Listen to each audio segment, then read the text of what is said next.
people headed by the secretary.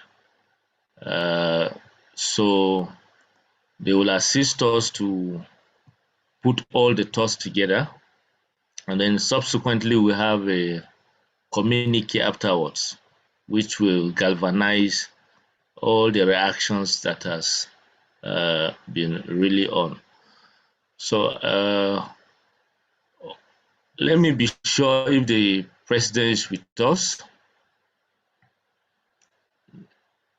I can't see him on the participants. The president is there. Okay, thank you very much. So the rapporteurs are Dr. Juliet Ikochi, who is the lead. We have Dr. Erin also on the team, and then we have Mr. From the is also from the Polytechnic. The name has just I've not seen him online too. So while we wait for him to be online, I would like to welcome Mr. President and Chairman of National Council for being with us this morning. We would like to appreciate him for giving us the enabling environment to really, belong to the committee of this profession as a voice of academic forum. And we want to thank everyone for really supporting us thus far. And we are sincerely calling for encouragement and further support. So on this note, I would like to invite Mr. President for his goodwill message. Mr. President Chief Sir Emmanuel Okas Wiki will give us the goodwill message. Mr. President, sir. Yes, thank you very much, our powerful and action chairman and other members of the voting committee. Noble colleagues, good morning. First of all, I'm delighted to, because of its importance. In fact, I saw one message. Both of us logged in at 10 o'clock, and it was later that the chairman now called me and said it's 11. So I want an important meeting. The truth of the matter is that we have a very serious problem on our hands, especially coming from the academia. And the problem we have is even from the entering point. I have reports that if we don't work fast, that in the next 5-6 years, we might not have students of estate management in any university. And the reason being that some of the entry requirements have changed. And some of all those things have affected the admission of students into the university. And one of the reasons why we established this forum is for us to look at whatever that affects both the professionals and also the upcoming professionals, including the students. Because if we don't train our young ones now, if we don't have the ones we want to hand over to, then we'll definitely go into ST. And that is not the plan of our founding fathers. So I want us to look at that issue critically and advise council. Luckily, council will be meeting next week, Saturday. Advise council on the way forward so that we'll be able to rectify whatever is the problem in our entry point. I was told that in one of the universities, it was only 12 students that were admitted into estate management department. And in some, they don't even have up to that number. And we have a lot of people who are willing to study the course. And if we don't correct it, it means that in the next few years, most of the students will not even want to go into it because the entry point is challenging, excuse me. Number two is for you to also look at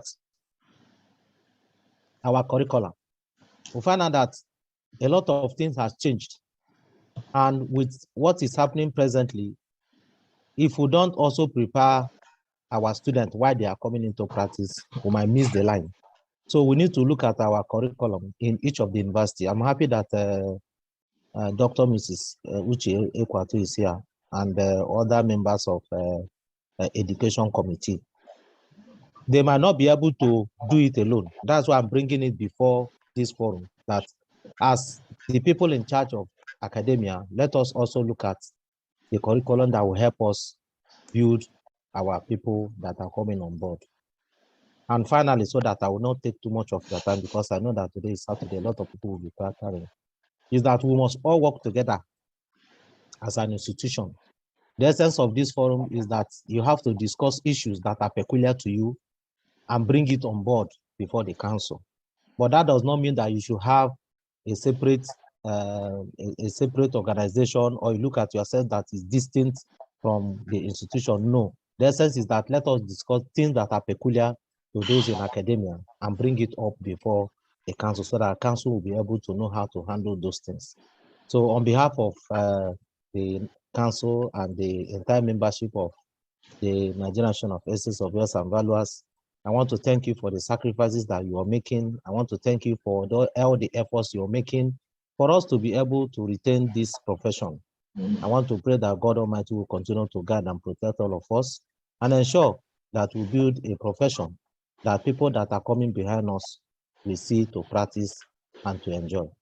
Thank you very much, and I wish you a successful deliberation. I'm going to wait for some time before I bow out, so you are free to discuss, but you allow me stay briefly before I allow you go. In case some Please, you are other person welcome, wants Mr. President. You Okay, can continue to be with us to the end. Okay, thank you. It's a pleasure.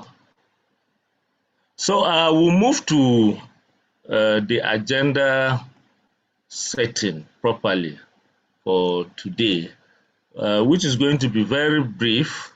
If you look at it, it's not going to be a different thing that we actually are prepared for today. But I thought we should be properly guided.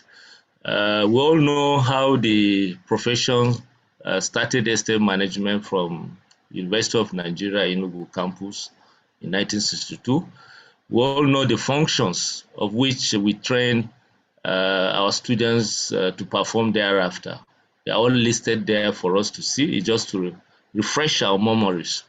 We all know that estate management curriculum, and there are areas for improvement needed these days, particularly with the contemporary issues that have set on asset valuations, facilities management, investment appraisals, land administration and management, land taxations, and other related issues.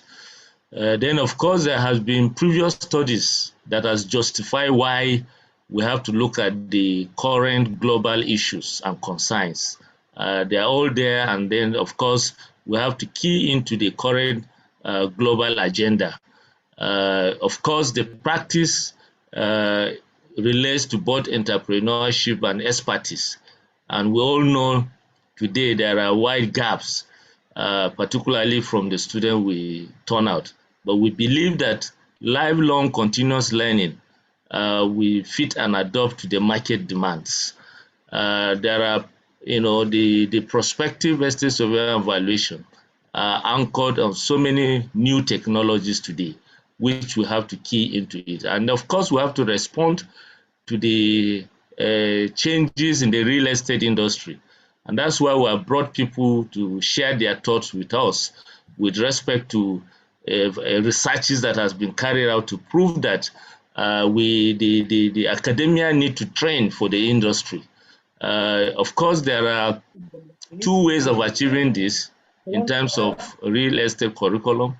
There is the also need for introduction of new dedicated courses units of international real estate concern, or modification as the case may be. These are all suggestions that have been proven by previous research to justify why we need to discuss this agenda, particularly in terms of the skills and other learning continuous models. Of course, we all know education needs to be presented and more in terms of knowledge transfer. And then the state of real estate education in Nigeria today, we all know what it is, which is bedeviled by so many other things that affects the practice. So we have assembled knowledgeable people that will be speaking to us and telling us what we need to do in terms of their own thoughts and their various researches they have carried out, so that we don't need to bedevil them. We know we have some challenges that are ranging from lack of contemporary books to exploding student population and lack of supporting teaching infrastructure, defective internship program, and general complaints of dropping standards from the fields, and so many others that will be identified by the other speakers that have been carefully chosen.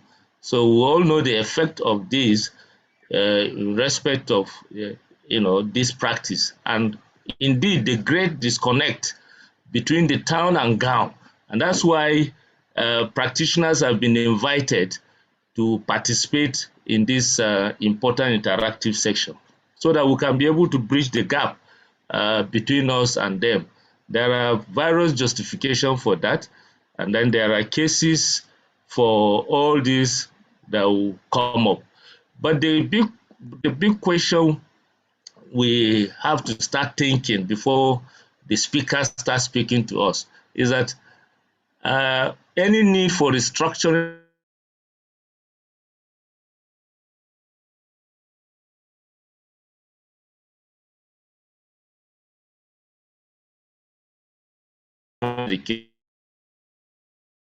was the interdisciplinary approach or a hybrid of estate surveying and valuation or financial estate surveying and finance model.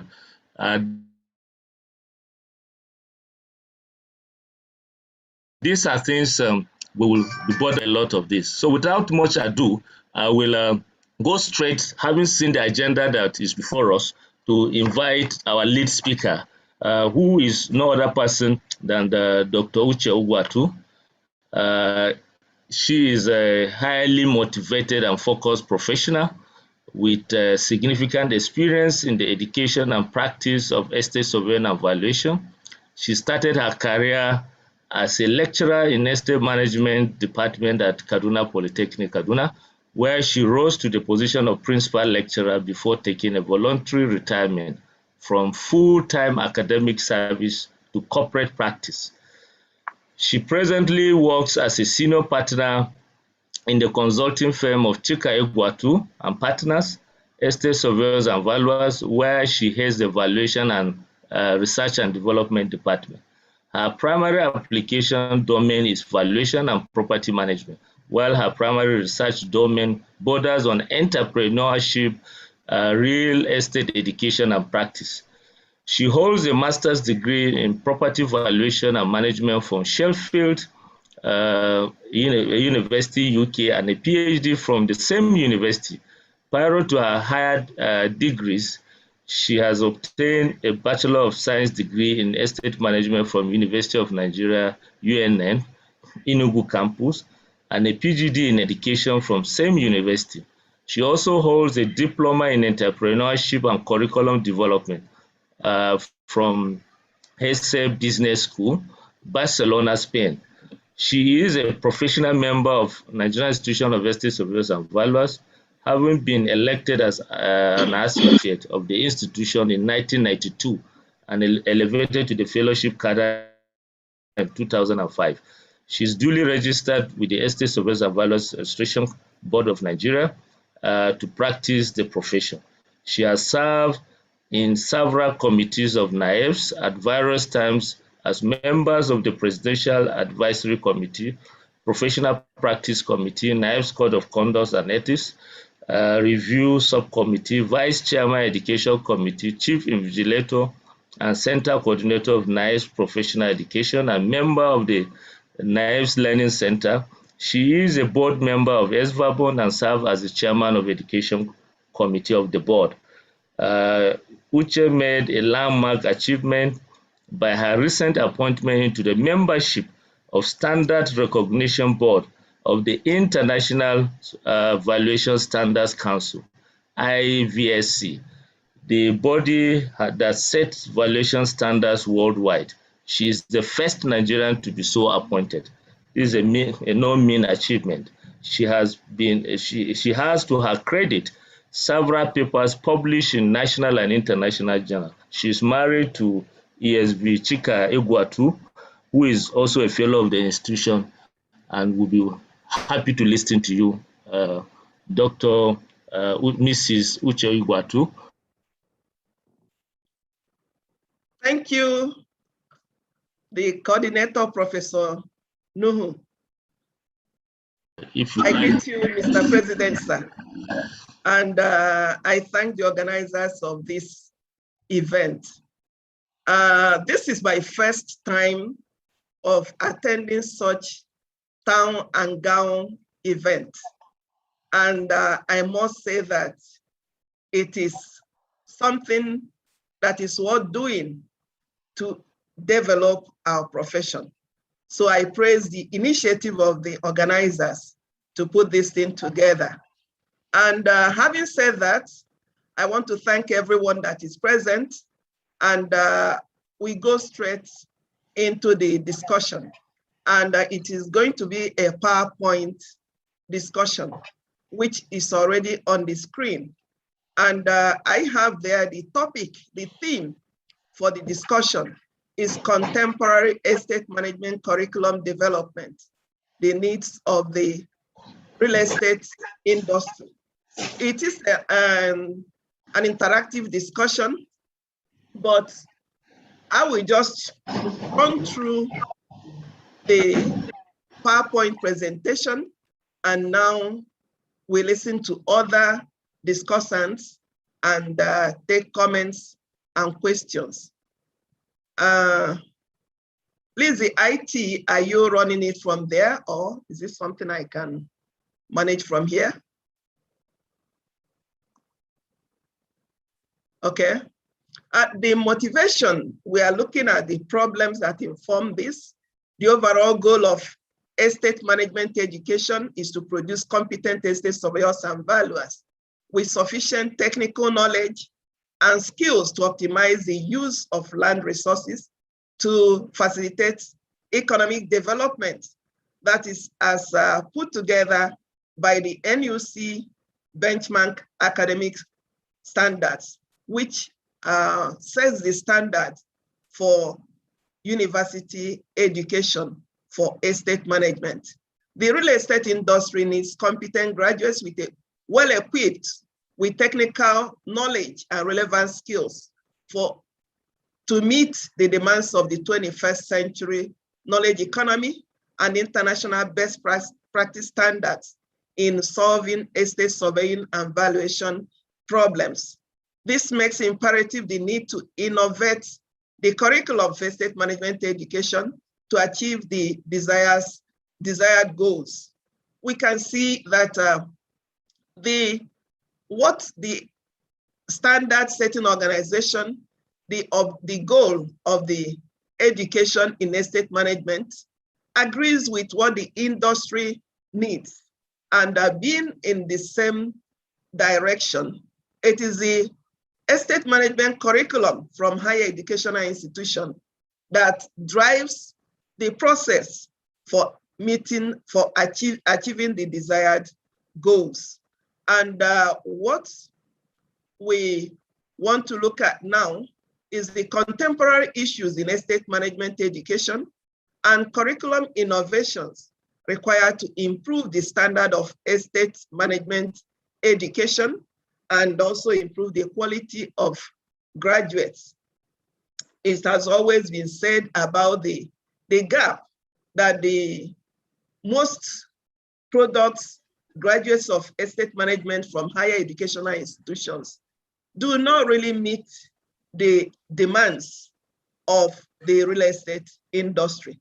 And all this come from the curriculum. And I have tried to go through the basics of the curriculum development in this presentation, just to give us a background idea that will also lead to or inform other ideas we may have to bring up to be able to improve the real estate management education and then the professional practice standards. Next one, please. The learning outcomes, briefly what we are going to look at here is highlights of the needs of real estate industry, understanding of the nature of academic curriculum, the key constructs in curriculum development, and also look at highlights of the gaps in the current estate management curriculum and the innovations required to improve the quality of the estate management graduates, the innovations in curriculum that will help to do that. Can we look at the next one, please?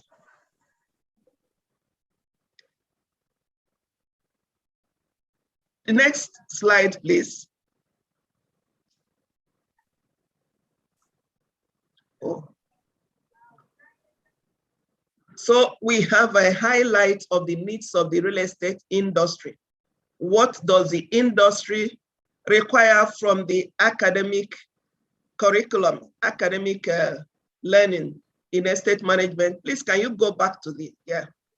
We need a higher educational institution that offer students high standard and solid background knowledge for estate surveying and valuation practice. Graduates of estate management well equipped with technical knowledge and relevant skills for solving estate surveying and valuation problems in the society when they graduate. This industry also needs competent professionals who practice in compliance with ethical and professional standards, and innovative practitioners who continue to improve their knowledge and skills by way of continuous personal development and continuous professional development to meet the international best practice standards. Ideas rule the world. And of course, the academics and even the practitioners need to continue to improve themselves, personal development and professional development, to make sure we meet the global standard of practice in our profession. Next one, please. We now go into looking at the nature of the academic curriculum. It is going to be just basic highlights of what happens in the academic curriculum to help us understand what is there and some improvements that need to be made. A curriculum is the totality of the learning, teaching, and assessment package for the training of students in any academic discipline in educational institution. Estate management curriculum is a program of learning, teaching, and assessment package for effective training for future graduates. Of course, apart from the learning, teaching, and assessment, the infrastructure, the academic infrastructure and the environment that enables effective learning, teaching, and assessment is also very important. But this discussion does not necessarily cover that. We look at the components of academic curriculum.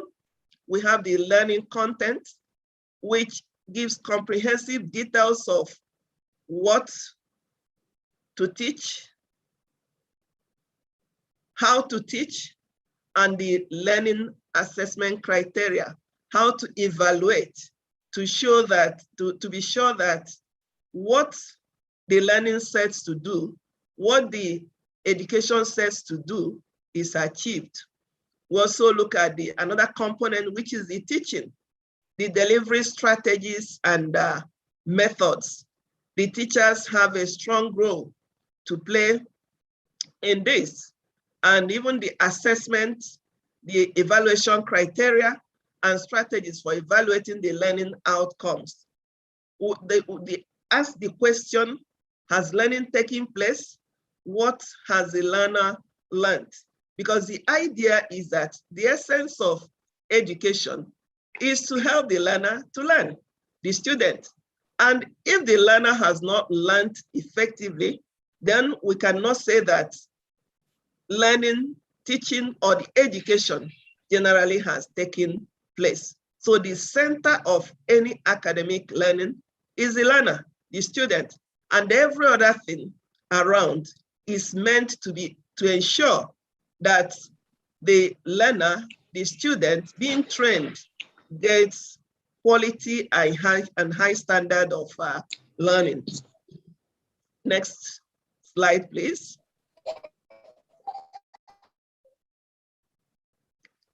We now look at the key constructs in curriculum development.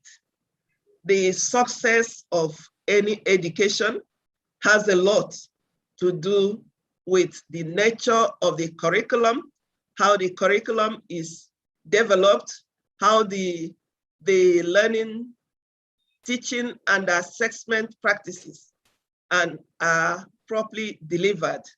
So we have the key constructs there about the learning outcomes and the graduate outcomes.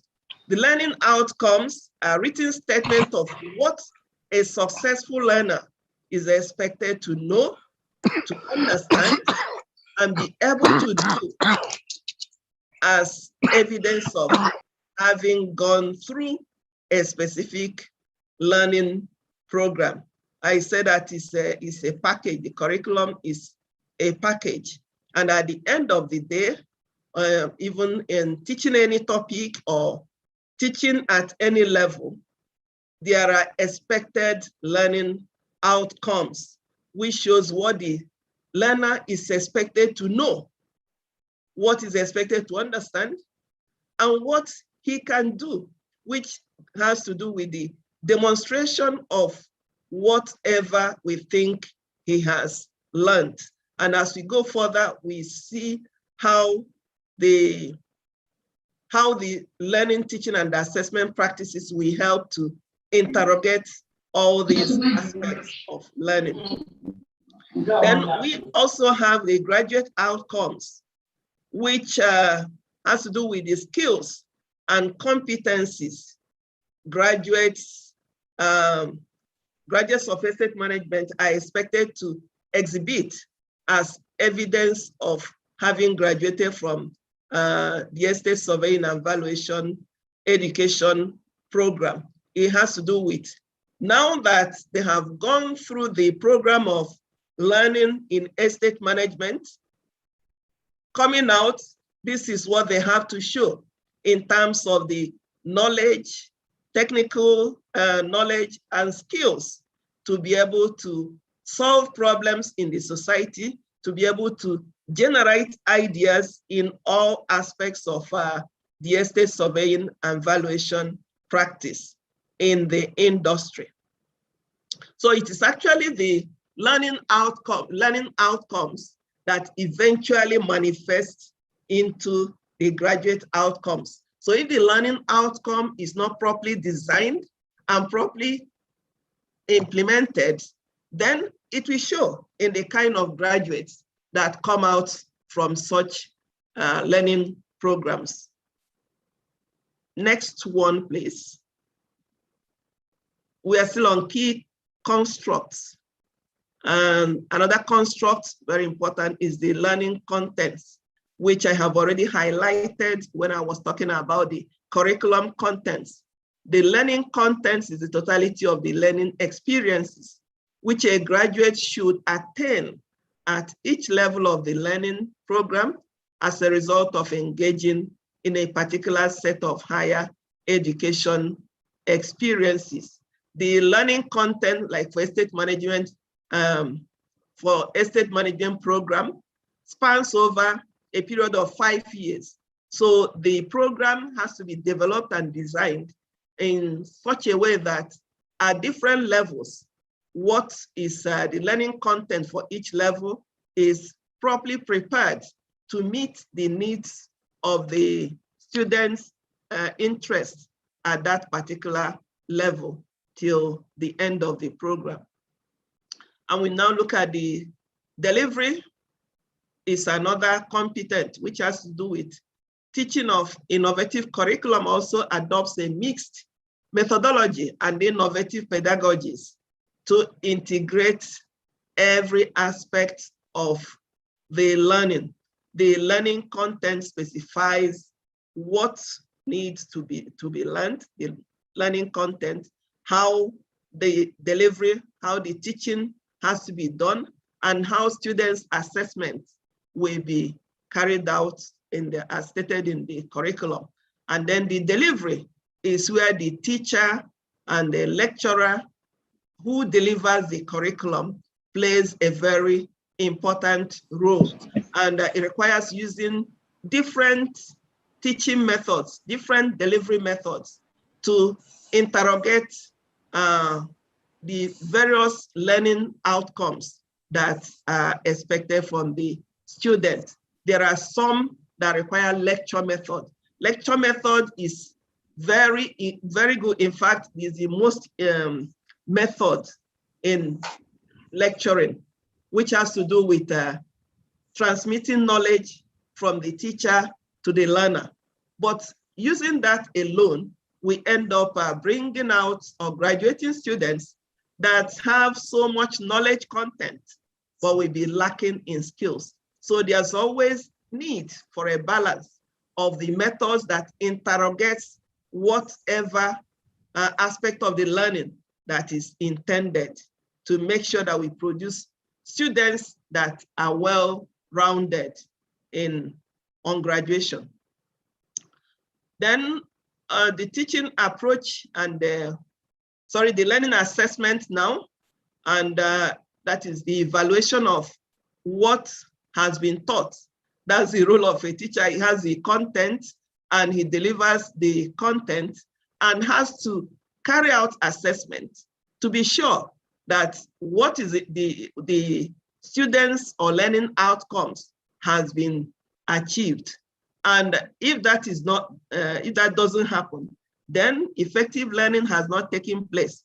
And in the design of the assessment, you have the assessment of learning, which is done by using assessment methods like tests, quizzes, and controlled examinations, which tend to, I don't know, somebody is blocking what we are reading.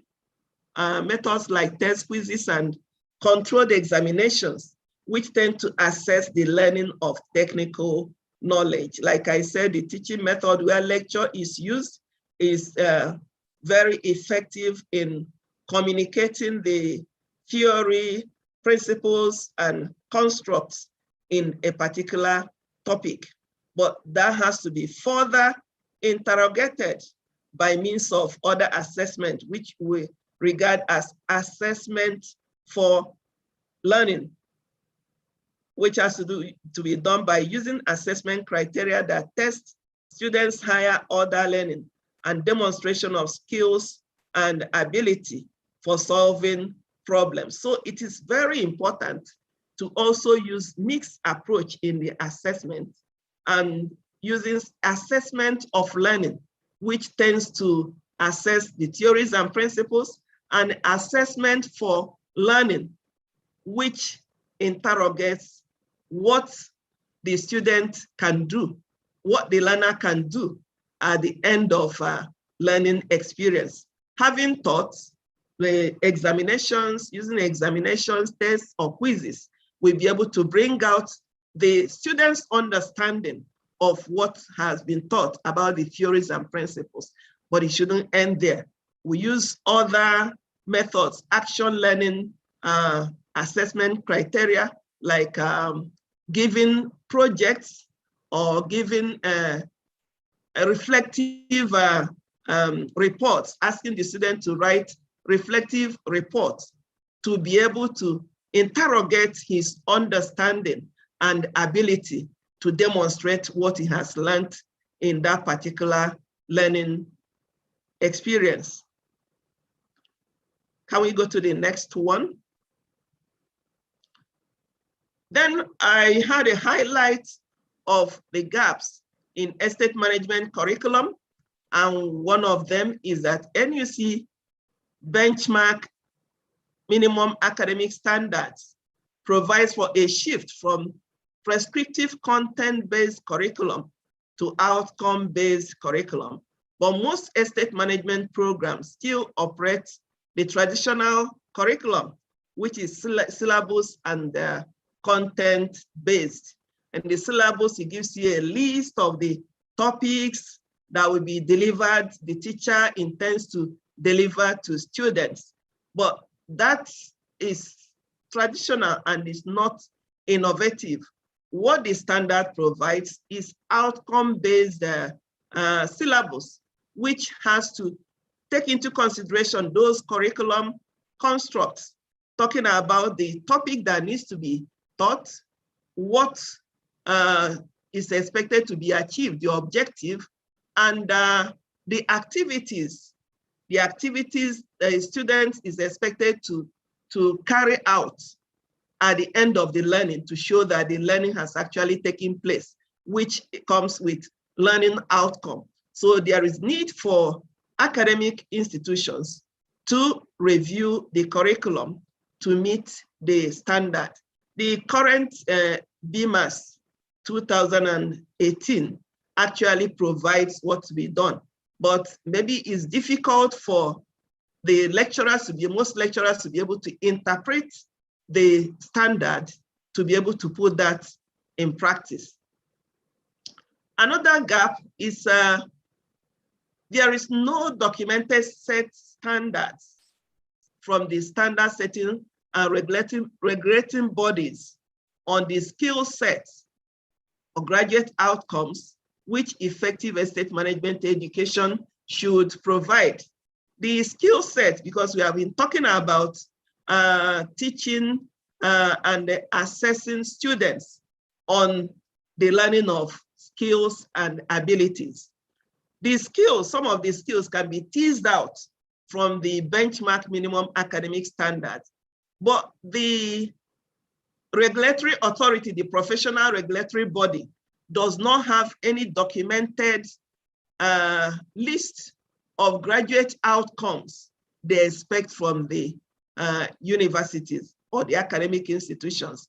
And that is one area the professional, the Niesv actually to be exact, has to work on, so that if there is an agreement and understanding of such set skills and graduate outcomes, it will now be easy for lecturers or the academic institutions to be able to have this and have an understanding of how such can be integrated into the curriculum.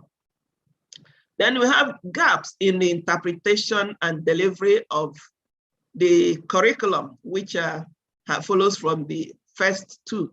And then we also have the gaps in the quality of graduates and employability.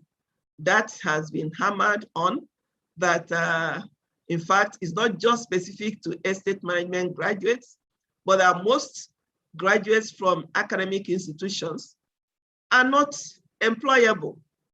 The quality or the standards of such graduates are so low, even in communicating. Oral and written communication skills are not there. And when they come out, many of them don't really have an understanding of how to be creative enough to see opportunities for areas of practice and how they can key into getting themselves engaged in those areas. And even when they get employed, there's always that kind of thing of sitting down, and a young graduate can sit there without doing anything, no value adding. He can even sit there to say, morning till evening, he says, I have not been given anything to do. Because maybe he has not been taught in such a way to be able to see opportunities, areas he can make impact and contribute, even in the organization where he works.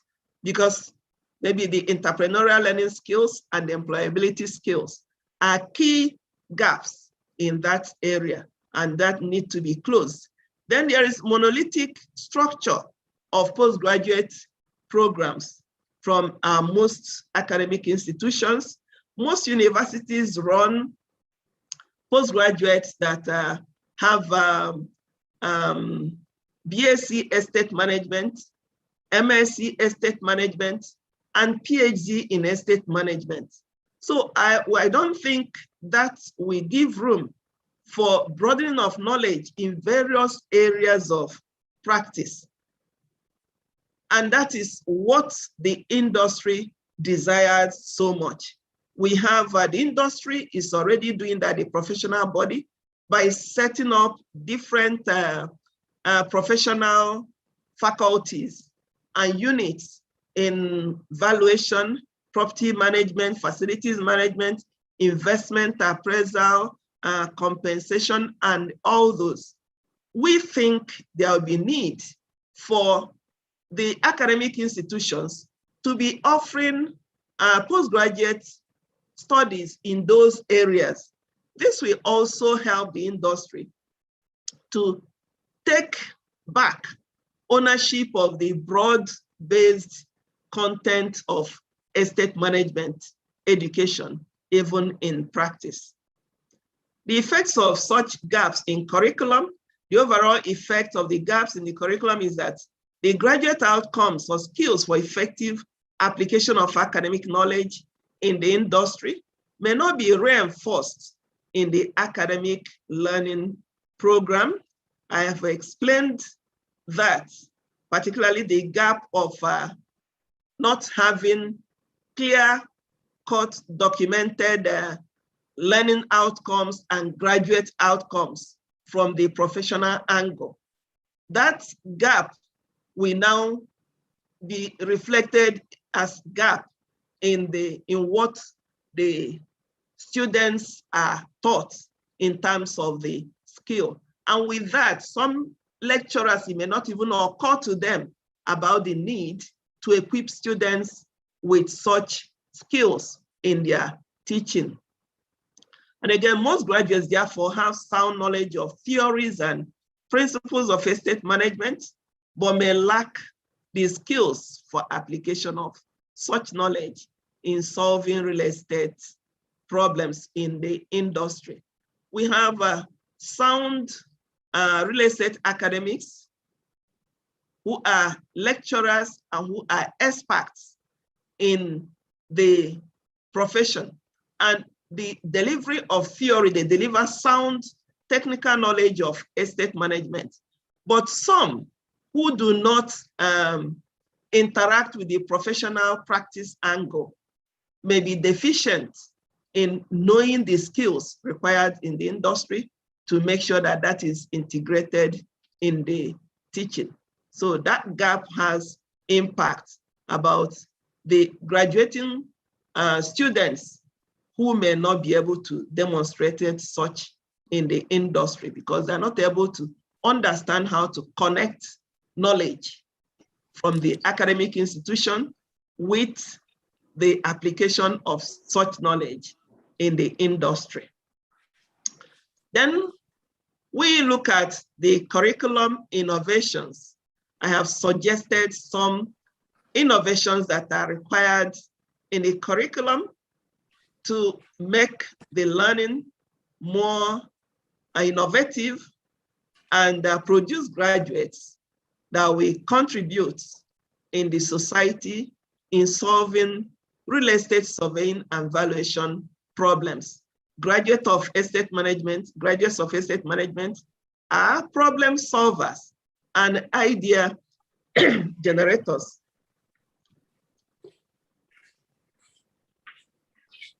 And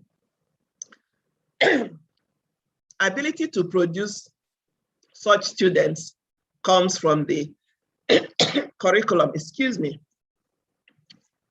The curriculum innovations, excuse me. Sorry, take water, please. Sorry.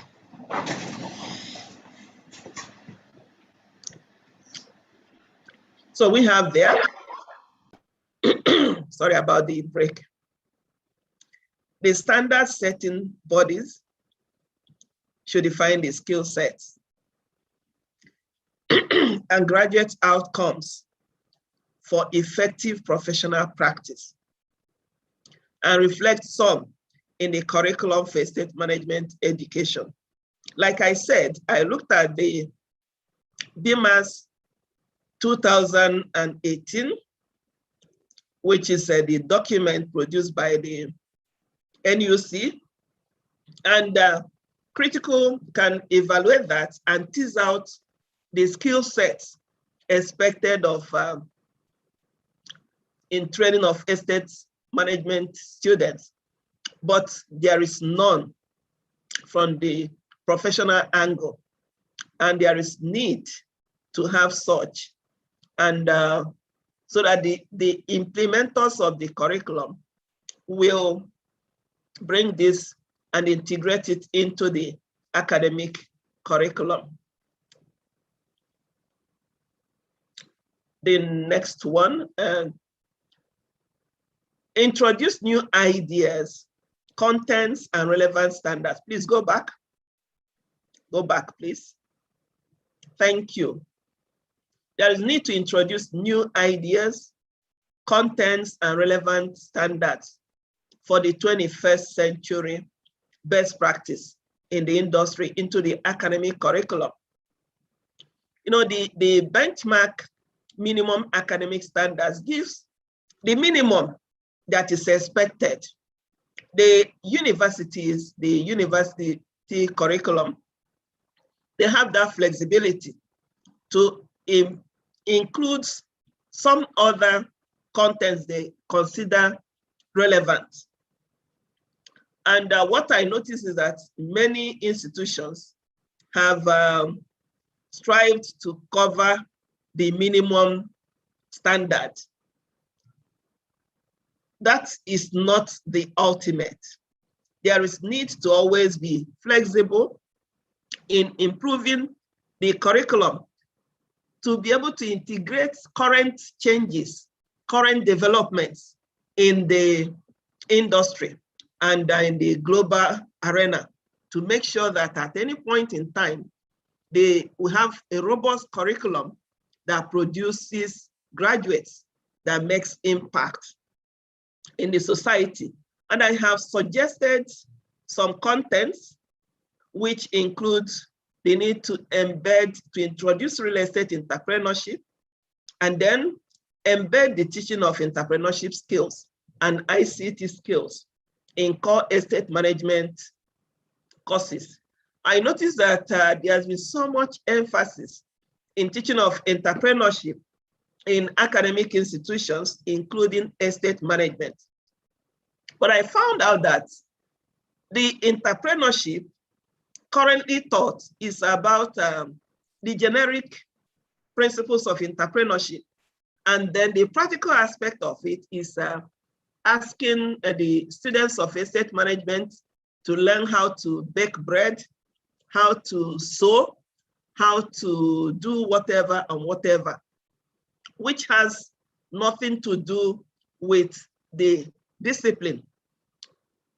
I think there is need to introduce a course that is specifically for estate management students, like real estate entrepreneurship, with contents that are purely related to estate management discipline.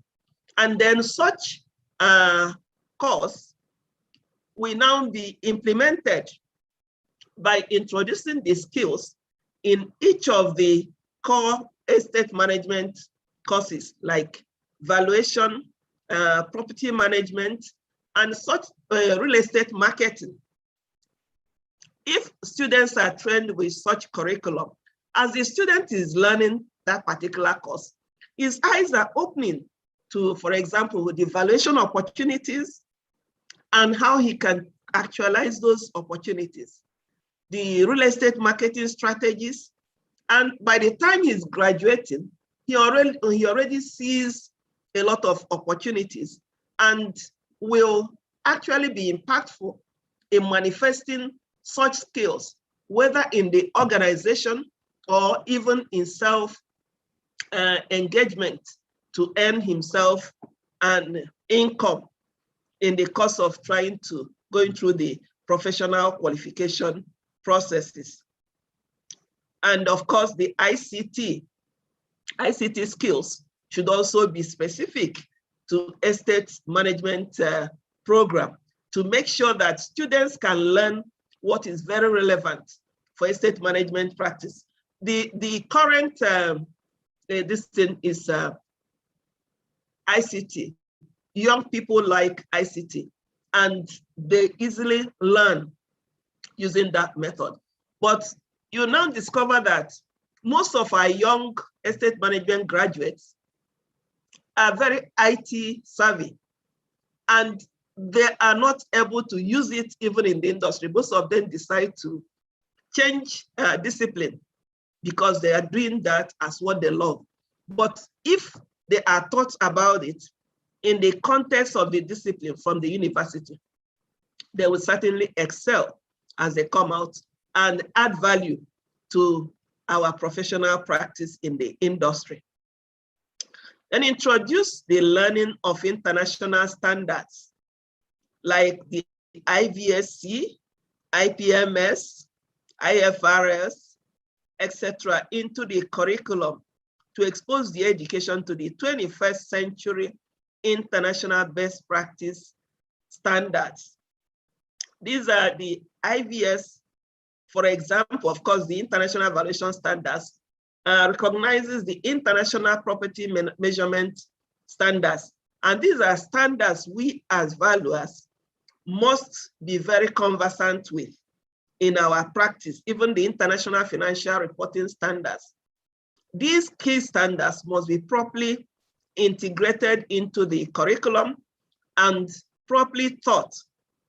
And even academic institutions can take advantage of such to connect and get linked with the International Evaluation Standard Council, either as associates or as sponsors, because by so doing, the students, even from the academic institution, will now get exposed to what is happening in such standard setting organizations and also be exposed to the international best practice, the global practices in every aspect of the practice, particularly valuation for all types, land and building, business valuation, and all sorts.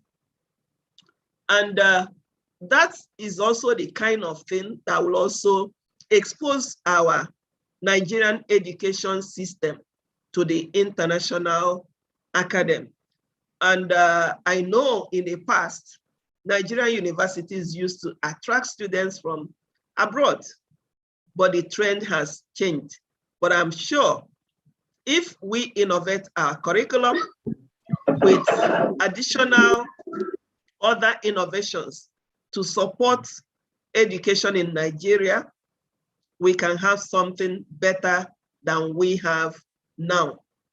I am not going to talk about the next one, please. I think, are we there? Next one. Okay. Okay, I was talking about to review the curriculum delivery and assessment strategies to make them more innovative. The learning, teaching, and assessment practices in the program should be more learner-centered and outcome-based. Once the learning curriculum, the learning content is developed in line with the outcome-based principle, it will be a good guide and direction to the teaching practices the kind of learning strategies and teachings and delivery strategies and assessment methods that will enable the implementers of the curriculum to deliver effectively. And then I also suggested about the need to unbundle the structure of estate management study at the postgraduate level to encourage broadening and deepening of knowledge and skills for various aspects of the profession. And I'm not going to talk about conclusion because this is just the beginning of our discussion. I have tried to highlight this to generate more ideas and discussions from other perspectives so that at the end, we can take questions and comments. Thank you very much for your attention. Let's really appreciate you. That was a wonderful presentation. I think we should all appreciate you once more. Thank you very much for this incisive, thought-provoking presentation. Before we move forward, we have close to over 70 people that are with us here, and I understand my younger brother, Professor Rotimi Adeboale Kemiki, is on. He will assist me with the protocol thereafter so that he will take note of all the prominent people and other important persons that need to be recognized when we start the interaction properly in the reaction part. But before then, the first person we need to give opportunity to also react, and by way of also saying a word or two, is our supervisor, the second vice president. I notice he has been with us for quite a while. He is Vivito Alonge. If you're still with us, can you please say a word or two? Then we take general comments. But before then, Yes. Thank you. Hold on. Okay. So, this one.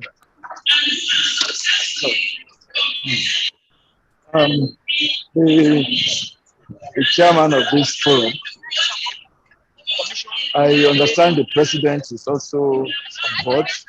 I recognize the president, and also I don't know whether the first vice is around, but let me also recognize him. The chairman of this forum, Professor Nuhu, distinguished panelists, guest speaker, Dr. Egwatu, I recognize you.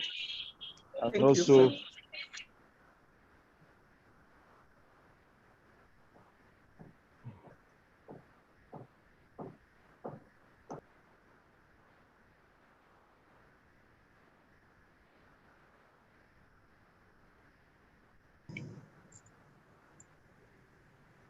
publicly its effort of the chairman.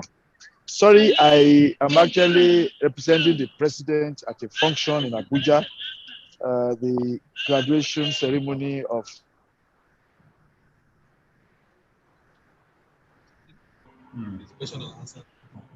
No, he's not at the venue. So he's at Abuja. perhaps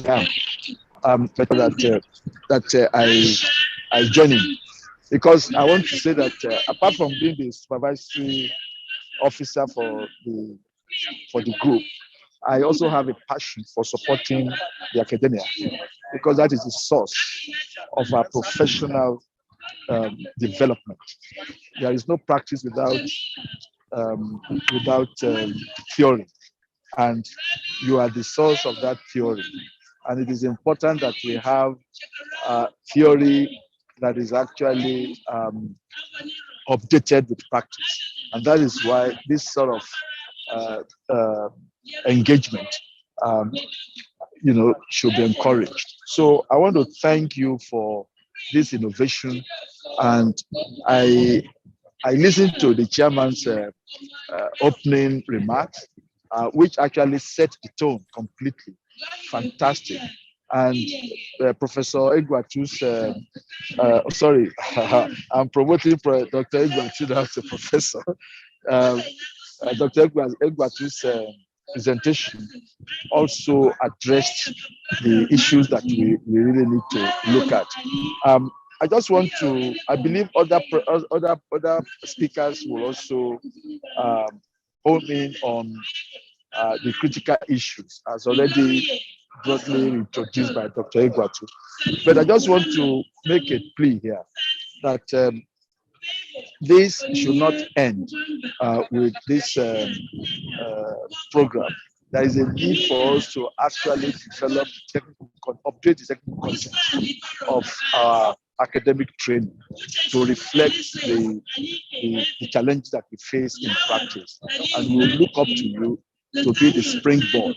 I also recognize the fact that even when you do what you need to do, as an institution, we have to work with the board, to be able to get their buy-in and eventual seal. So I want to thank you for this, for taking out time, for even thinking out this, program, because it is worthwhile. And I, on behalf of the president, want to promise you that whatever resolutions that you come up with will be given, proper attention by the president and by the council. And we sincerely hope that this will be one of many to come. So I want to thank you for this opportunity and wish you completely successful program. Thank you very much.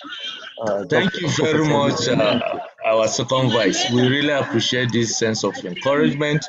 Once again, let me remind us all that there are a team of rapporteurs, ably led by ESV Dr. Juliet Ikwochi, and then we also have ESV Joseph Ataguba as the secretary. We also have ESV Dr. Erin Ifekalam as a member of that rapporteur team. Please take note of all these comments that have been said. So if I now understand Malam Bature, ESV Malam Bature Mohammed is the PRO, the publicity secretary is with us. Please take note of the protocol so that we can recognize those, need to be recognized. So having said that, we now take reactions from the presentation and the agenda so that we move to the second presenter. We can take one or two comments or observations or questions so that where she need to address certain things, she may actually need to do so. Can I have any hands? The reaction button is there. Is Dr. Mrs. Kakulu wanted to say something? I can notice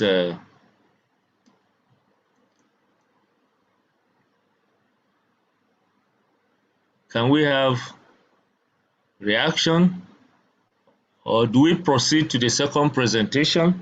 No, you have two persons that are raising their hands. It has Jambil and Ayodele Olatunji. Okay, let's take Jambil. Who first raised? I don't know the order. Jambil, can you unmute yourself and make your comment? Can you hear me? Yes, we can hear you very well. Oh, good.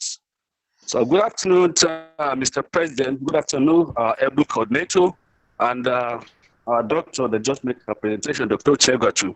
Good morning, everybody. Good afternoon, everybody.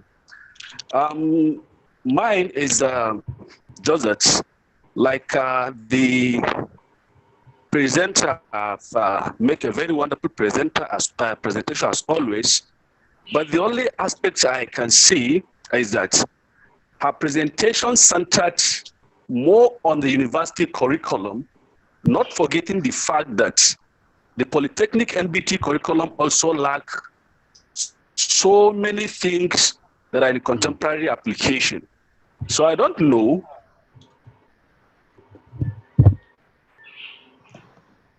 Go ahead. maybe the other presenters may, in their presentation, should marry the two together. Both the university and the polytechnic curriculum need to be updated and be reviewed. Thank you. Thank you very much. Professor Chief Ayodele Olatunji. Thank you very much, my able professor, and all the members of the steering committee there. Dr. Mrs. Seguatu's presentation has been very, very well revamped, and I must commend you for the wonderful presentation, particularly on the closing remark, the closing submission, which states that there must be introduction of learning of standards like IVS, IPMS, IFRS into the curriculum. I want to remark that on one occasion when I was having this very presentation with one of my MTech classes, master's classes, they were so interested in the subject that I think it is very, very apt to inculcate standards as a separate course in the university at various levels. Presently, we teach it as part of other courses. Under rating evaluation, we teach standards that pertain to rating. Under mortgage evaluation, we teach standards that pertain to mortgage evaluation. Under compensation, we teach standards that pertain to compensation. But we don't have a particular course that is dedicated to standards. I think time is ripe now to develop the curriculum in such a way that we have one that is dedicated purely to standards. Having said that, all of these, standard setting, BMAS review, best practices, skill development, introduction of standards, we must recognize that all of these are geared towards satisfying the end users. Therefore, I think one of the most important things that should be done is how to find out what the end users of our professional services need and what they demand. What they need that can be translated to demand, we need to find out this. And the best way to do this is by research.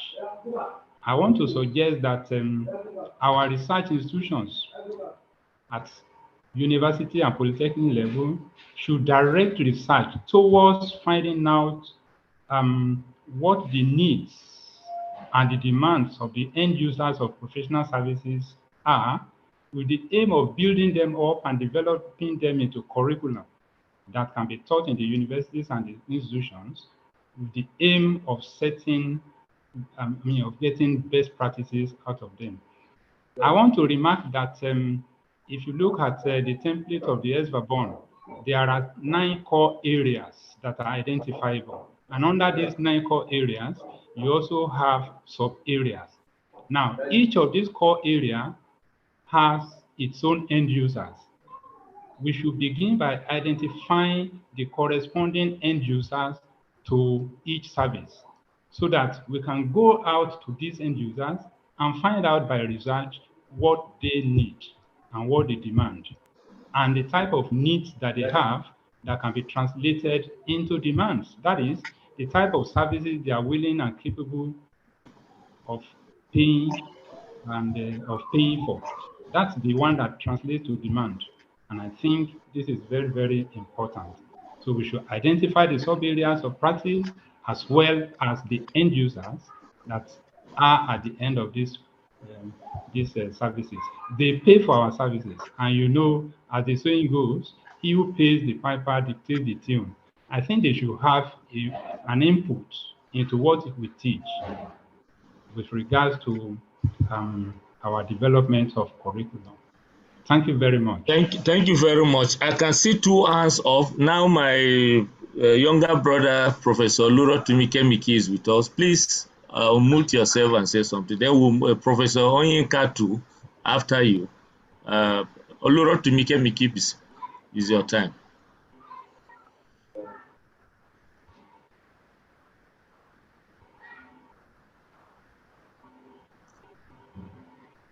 Olurotimi, are you with us? Prof.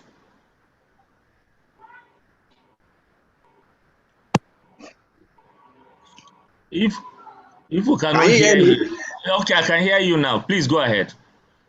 Good afternoon, sir, Prof. Yeah. Good afternoon. How are you? Fine, sir. Well done for the good work you are doing. I also appreciate the last speaker, Dr. Iguatu, for that wonderful presentation. As a rider to Professor Ayola Tunji's good comment he has made, I want us to also take note that when we are talking about servicing the industry, it goes beyond the real estate firms.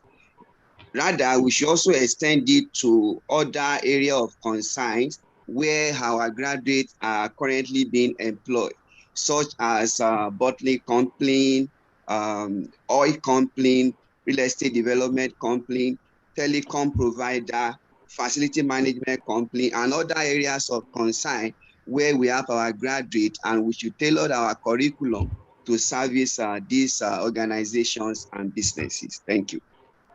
I've earlier invited you to assist us in identifying other things so that you can, see. All right. Thank you. Is Professor Oyinke still around? If it's not, Professor Emo is raising up his hand. Oyinke, can we have Professor Oyinke? Okay, Professor Emo, you can unmute yourself. Thank you, Mr. Chair. Okay. The able presenter, Dr. Guatu, for that brief presentation. I just want to say that there's need for us to actually streamline what we are doing and what we are saying. In trying to fashion out curriculum, we should be able to look at what the president addressed us with, the issue of the entry point, the requirements that are needed. That will be first point of harmonizing what we have, and it will come as a part of our own suggestion as what we are putting forward. If we must stem the tide of extinction as actually raised by the president when in his address, we should be able to have the minimum entry requirements as part of our own suggestion. I remember that in the earlier we've been having English, mathematics, economics, and any other two subjects that's taken from physics, chemistry, biology, agricultural science, geography, and all that. But suddenly the thing changed, and we start hearing about emphasis on physics and chemistry. So we must revisit that issue and have a position, as this is our own position with regards to the requirements. That will help to actually make the entry requirements to be in such a way that we'll have more students that are offering the subject of asset management. The second aspect I want to also say is that there's also a need for us to come up with a template to say these are the requirements. The BMAS or the MBT requirements are there as minimum. But sometimes when you look at this minimum, if you want to add something, it becomes choking. So we must also come up with our own template or what we will require as our own curriculum, that if we are studying asset management, we're able to meet the global best practices and suggest the relevant courses that will be able to be offered at the various levels, be it as mostly at the undergraduate level.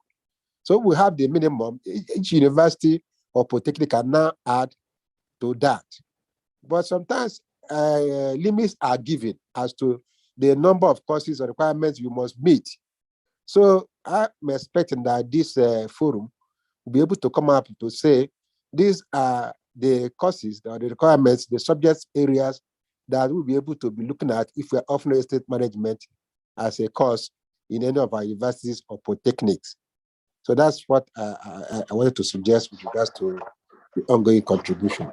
Thank you. Thank you very much, Professor Imo. We'll now take the last contributor for this section so that we'll move to the next paper, and then we'll give the opportunity to Dr. Uche Ugwatu to wrap up the submissions. Then we'll move to the next paper presentation, and then subsequently take reactions therefrom. Professor Ebele Lale is raising up his hand. Can we have you speak, please? Thank you very much, my professor. And I appreciate, thank you for the opportunity. Initially, I thought we'd be waiting for the entire presentation. I want to appreciate the lead speaker, Dr. Egwuatu. Thank you for the incisive and refilling paper, madam. My simple comment, and maybe that I want to make one or two, is with respect to the recommendation that we need to over PG programs in the areas that have been created more or less as faculty areas in our institution. I quite agree with that. But I think if we are sincere, we need to prepare to open the profession for related field.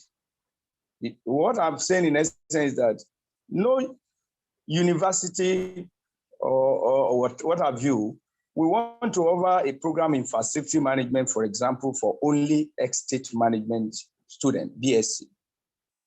I want to say that you can't have a program in real estate business or something, what have you, like we have now in OAU, and still think that we are going to be open that only to real estate student only. So where I'm going in essence is that if we really want to work in synergy with the profession, the professionals, naives or extra born, should also be prepared to look at these programs, even when they are coming up, and see whether whoever has the qualification in that is able to have some advantage in that in terms of registration or what have you. I'm just thinking aloud. Otherwise, yes, people will be doing it, but they end up practicing on their own. Because like I said, I can't see any university running PG program in facility management, for example, in project management, or you want to run a program in master or something of real estate business management, and you think you will only be admitting only estate students. And when they are admitted, it will be as if we are opening. Most time people see that. I remember somebody was arguing when we were doing master of real estate and we admitted people in economics. We allowed somebody from accounting to come in. They were saying, oh, are we going to be opening the profession to all sorts of? The university, we have no choice but to do that. So I think there is need to agree, and probably we come somewhere where they'll be able to monitor all those things. Otherwise, it'll be very difficult to have that at the PG level. That's just my comment for now. Thank you very much. Thank you very much. Is the president wanting to speak? Chairman. Yes, sir. Yes, please. Okay, go ahead.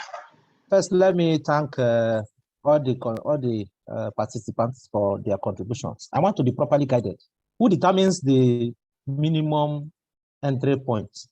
Is it NUC or the university? Number one, I want to be guided because in one of the meetings we attended, we are told that Ministry of Education, whatever amendment or whatever argument we want to argue, we should go to Ministry of Education. And I don't know whether NUC is under Ministry of Education. So I need to be guided so that if we are going to, because I believe that at the end of this webinar, we're going to have a communique. And based on that, the council have to take a decision. Because like I said at the beginning, if we don't cure it now, in the next few years, we won't have estate management. So we must identify, like Dr. Professor, we must identify what is that minimum entry point and who determines it, so that we know where we carry our grievances or whatever, or our challenges to, and say this is the challenges we have, and these are the things we want corrected. That is number one. Number two is the issue of our members, especially those who are in practice. We need to also encourage those that are in school. It's like paying back to the society. Let's just not leave this thing on our own. You have graduated, you are doing well in the society. any person that does not prepare a successor is not a good person. And one of the ways to prepare your successor is to also look at the young ones. And for us to look at the young ones is to go back to the school. So I'm happy that we have some practitioners who are on this platform now. Let us encourage them that they should also go back to the school, to give back to the school, to the society, in this case, to give back to the students, so that the students will have this both the academic work and the practical work together. That's another point I want to make. And again, let's try as much as possible to also identify some of our own peculiar problems as estates of yours and Balua. Like somebody said, let us not limit it to us, but we need to identify what is our problem before we come into to the general. Thank you, sir. Thank you very much for that thought-provoking question. And straight ahead, we know that according to the presentation of the last presenter, is basically the regulatory body. In the case of Polytechnic, the MBT, and in the case of university, the NUC they set minimum standards. And then the JAM too, for admission, they come up with clear-cut requirements, but with input from universities or polytechnics through these regulatory bodies. But I leave that at that. We'll further address it squarely, clearly. But permit me to move to the second speaker so that we'll save time and then we'll be able to interact properly. And the second speaker is from the industry. He's a practitioner. He's someone that is now carving a niche for himself in the practice. He's no other person than the ESV Adamu Kasimu. He's a specialist consultant on valuation and compensation. He is a fellow of the Nigerian Institution of Estate Surveyors and Valuers, registered by the Estate Surveyors and Valuers Restoration Board of Nigeria, and a right-of-way specialist. He is a lead asset in inventory and valuation officer for various projects in Nigeria, particularly the successful completed Azura Independent Power Plant and the Hoevo Edo State, among others.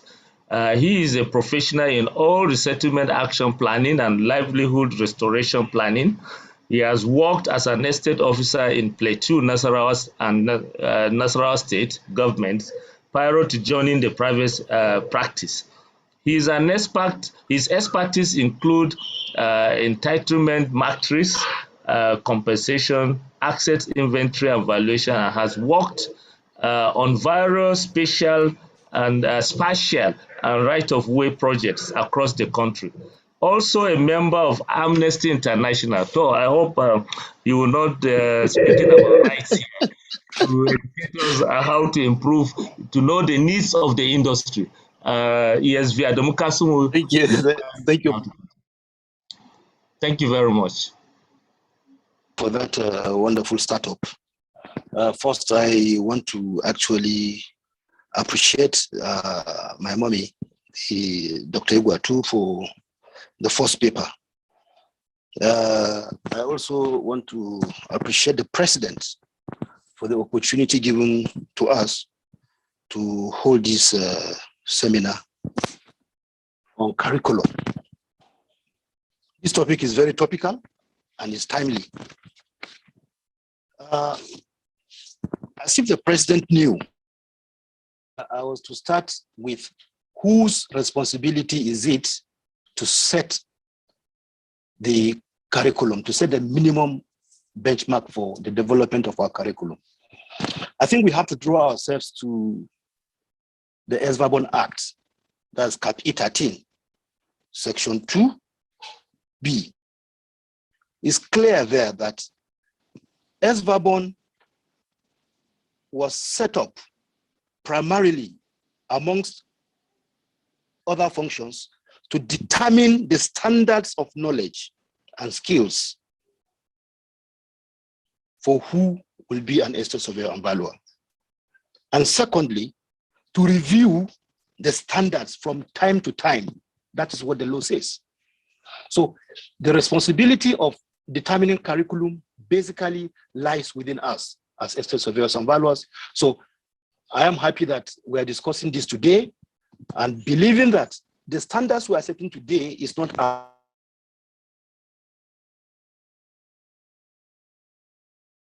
I really appreciate the first paper that gave us the foundation for the startup. Unfortunately, I don't have a PowerPoint. I hope I will be forgiven for that because I'm speaking from the grassroots. And at some point, I've been having network downtime. So I hope this thing will go on. Currently, the estate surveyor and valuer, in my view, is facing identity crisis in the market, both in the market and in the public sector. In the sense that what we read or what we study in our universities and polytechnics appear to be different from the way the society view us or expect us to be. I will start by even asking, we are estate surveyors and valuers. That conjunction, that and, is it possible that we are professionals in two basic fields, estate management separately and valuation separately? Are the two, can we operate as a compound or as elements? I think we need to understand this point first. But then, now, aside the normal list that we have valuers for all purposes, we are estate agents, we prepare feasibility studies, project appraising, compulsory acquisition, compensation, facility management, project management. That's exactly what almost everybody has in his schedule of duties. Now, but the emerging issues is now expecting the estate surveyor and valuer to when you meet people. Sorry, my daughter is about to disturb me. When you meet people, ordinarily you will be asked about housing, about hospitality issues, taxations, land administration, settlement issues. In fact, even EIAs now, auctions, and asset management. Imagine that our curriculum in the universities and polytechnics ordinarily should take care of them. So I want to also look at the fact that even in our public sector, we are recognized more as land officers. What aspects of land administration do we do within the course content of our curriculum? We need to ask ourselves. So I want to look at our sister professional, that's those that are maybe threatening us now. We have basically, I want to look at the engineering and the accounting profession. The engineering profession has already started getting into us, which is sad, but the accounting profession has given us opportunity. Now, they had College of Accounting had College of Accounting in Jos before, College of Accounting in Jos.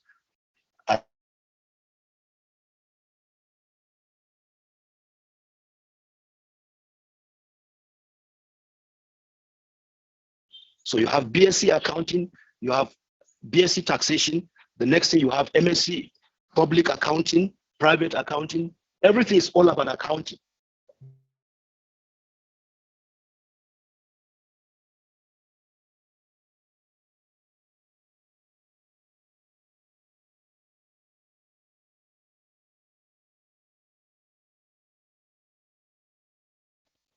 Because of the provisions provided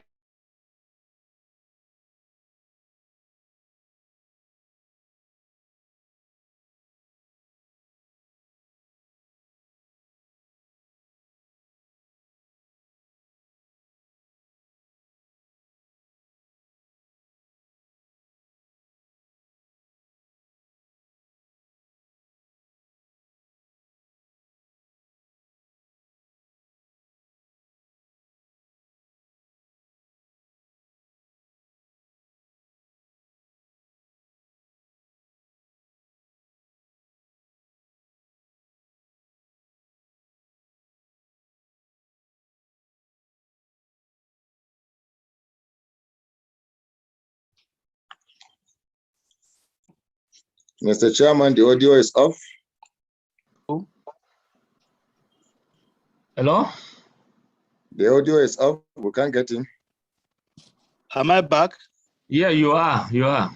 Yes, you are. You are. Well, I'm sorry. I'm speaking from rural area, so I've been having network downtown. So we have our own College of Estate Management. So especially that should be the nucleus within which we should grow and develop our curriculum through SVABON.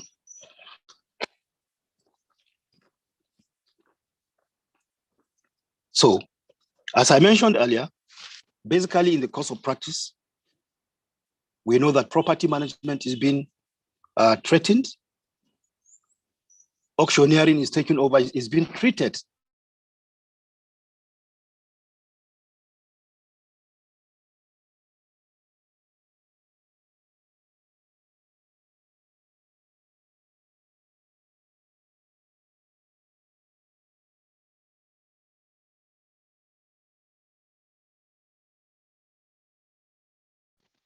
we see a lot of accounting companies now presenting themselves as managers.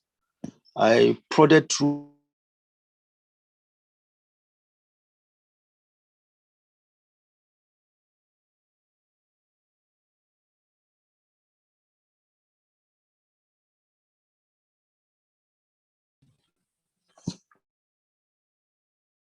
assets management is now a concept that we need to integrate into our curriculum. Intellectual property and business valuations needs to be introduced too. And I'm also suggesting we should have engineering assets valuation now. Apart from plant and machinery, let's change, we should look at it as, we should begin to look at it more like engineering assets valuation so that it can be all embracing to include articulated assets like ships and aircrafts. So now we should also begin to look to see the possibility of pre-qualifying our degrees and HNDs.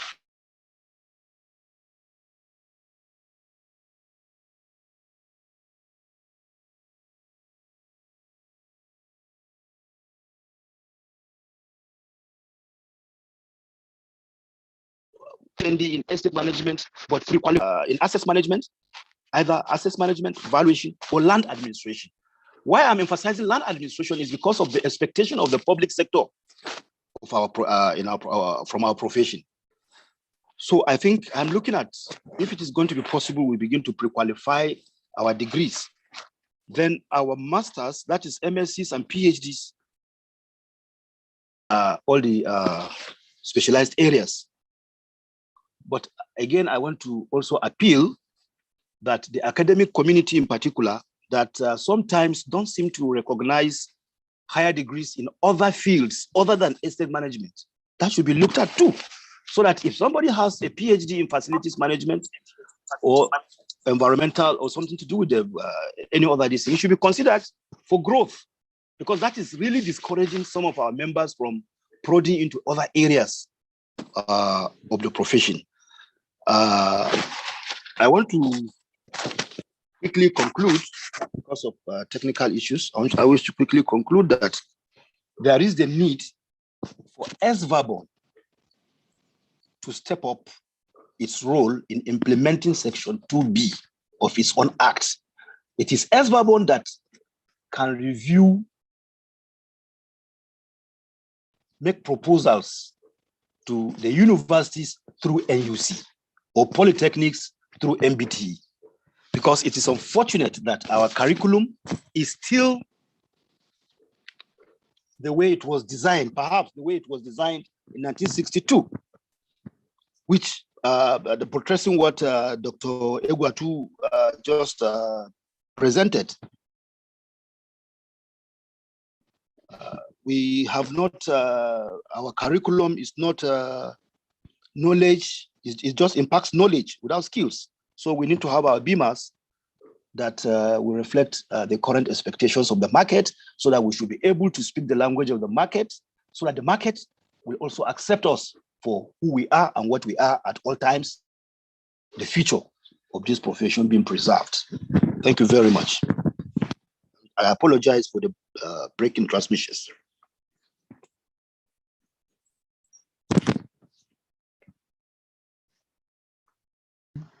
Hello? Hello? I can't hear you. Can you've heard? I didn't hear the last word. Are you done? Yes, he's done from his last. Okay. Thank you, Dr. Juliet, for assisting me. If, with your kind permission, instead of breaking for the interaction, can we just move to the last presenter so that we'll now discuss holistically afterwards and then take all the reactions. Am I permitted to move forward like that? Can I have endorsement? I do endorse. Thank you very much. Yes, you can go ahead. Thank you very much. I appreciate. The next presenter is our mommy, Professor Modupe M. Omerin, who is a professor in the Department of Estate Management at the University of Lagos, Nigeria, where she is the lead of the Land Management and Administration Research Cluster of Arua Center of Excellence.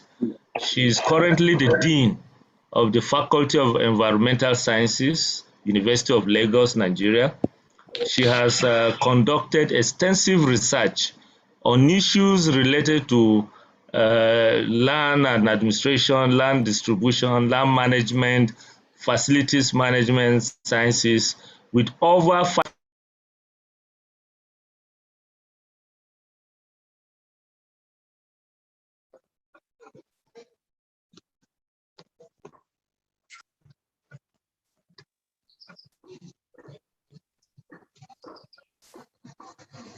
Hello?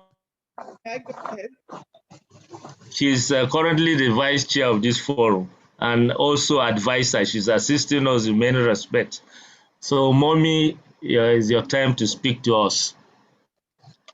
Thank you very much, Professor Nuhu. Thank you very much for this opportunity to address such a critical issue.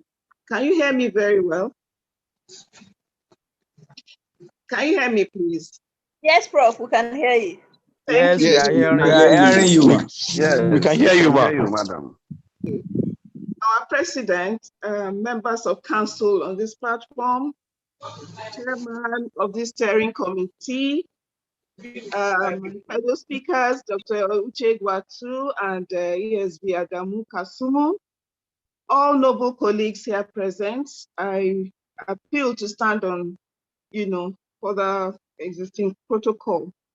Yes, indeed, I want to say a big thank you to the president for giving the go-ahead to hold this discussion.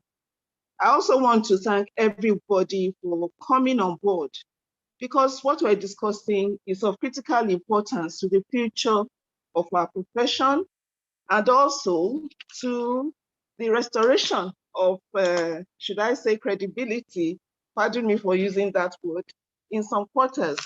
As ESB Adamu Kasumu was saying, I found that to some extent it's as if the essence of law is being relegated in some areas, and other professions seem to be competing for what would under normal circumstances be our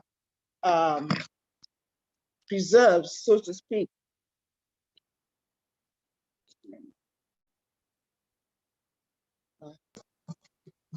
Sorry about that, please. Other professions seeming to be competing for what would traditionally have been regarded as areas of estates of your media company. What we're discussing about is critical because there are new challenges and a lot of challenges the profession is facing. And I can't think of any better forum to bring these things to and address them locally than the one we're on right now. The relegation issue and the competition from other professions, engineering, even land surveying, accounting, and so on. The issue of outdated academic curriculum in the face of rapidly changing requirements locally and internationally is one that would indeed give us a lot of concern. And beyond that, there are a lot of opportunities out there, also globally and locally, for people to engage in entrepreneurial activities that will create value and maybe raise the awareness and the usefulness of estate surveying much more than it has been known so far. Unfortunately, like the lead speaker rightly spoke earlier on, many of our graduates are found unemployable for lack of critical skills and so many other things that are hindering progress along those lines. Then another thing is that even the clientele of the estate surveyors and valuers are now better informed than ever before. And they demand more detailed service, more appropriate service, more reliable service than they have been getting so far. And it's not unusual to find clients querying valuation reports submitted by estate surveyors and valuers, or even openly castigating advice they received, or telling people that they would have done better if they had done the work themselves. This is not a good situation, and indeed we need to address them urgently too. Okay. Next to that is the fact that there's a lot going on in the technological world that requires our students and our graduates as well as practitioners to be very competent in taking advantage of the offerings we find in the area of information technology and so on. So the best place to start is from the curriculum, what we teach, how we teach those curriculum, and how the students learn and what they're able to do with the information. I don't want to repeat what has been said so far, but I would like, at the risk of seeming to be giving excuses for the academia, I would like us, first of all, to appreciate the constraints that the academia are facing. Apart from that, I will then talk about the issues that we need to address more realistically, even as practitioners working with the academia, even as an institution under which the academia operates, and so on and so forth. We would like to look at, all I'm trying to say is that the problem doesn't lie with curriculum review alone, okay? There is what we need to do in order to get a comprehensive approach to improving things in our profession. So there's work for the academia, there's also work for practitioners, there's work for the institution as an umbrella body under which we all operate, okay? So we need to build credibility, we need to improve skills and competence, but we must appreciate the constraints we are working under. If you are planning to improve something and you do not look at the constraints you will face, you might likely have ideas that will not work. Normally when we are doing a SWOT analysis, we will check on all those critical issues, okay? One of the things you really want to check out is, what are the constraints we are facing? How do we overcome them?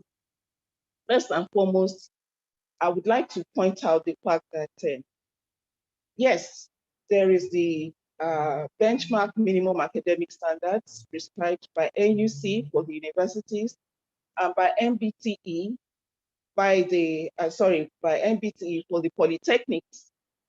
Both should work complementarily because we are all producing graduates for the same industry. In the middle of the two lies the ESVA requirements, the Niesv requirements. And we need to be able to make sure that all three are properly aligned in order that what we offer in the institutions might satisfy not just accreditation requirements, but even the aspirations of those who sign up for our courses on the one hand, and those who will eventually employ them as workers, whether in the public sector or in the private sector. We cannot lose sight of the fact that there are requirements across so many areas where our graduates are employed.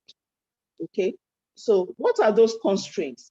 First and foremost, there's a limited number of courses that students can take. When you have too many courses, the likelihood is that students will not be able to channel their energies adequately into what they are supposed to concentrate upon. Secondly, the people who teach, the institutions have their own required courses that students are expected to take. Those courses are required, which means they are compulsory. Those courses must be passed before a student can be awarded a certificate. So they also take a huge chunk of the amount of time and the amount of teaching exposure that students are expected to have.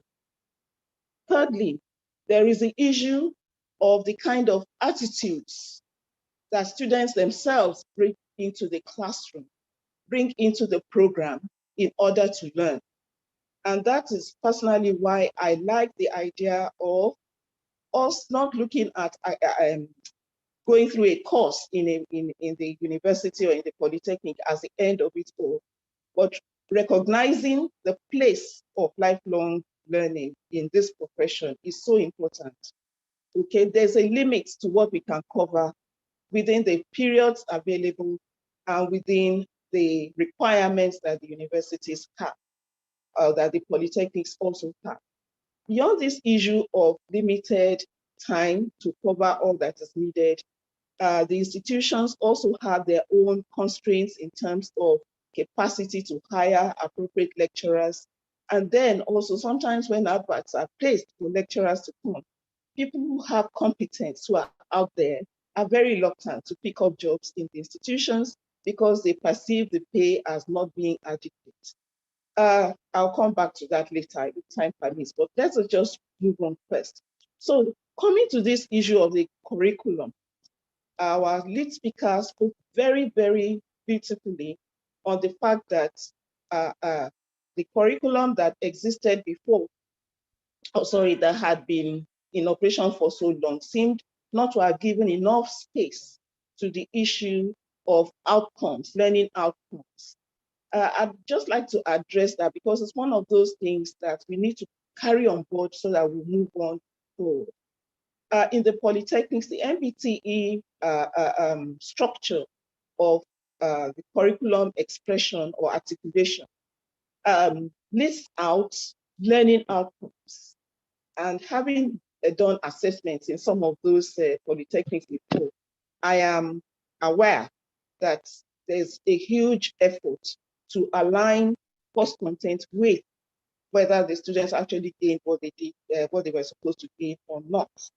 Now, in the universities, particularly in my university, we have recently adopted that way of structuring the curriculum, stating out learning outcomes so that the lecturer is guided as to what his students should be able to do after he has concluded the course and before he assesses them and during assessment and afterwards.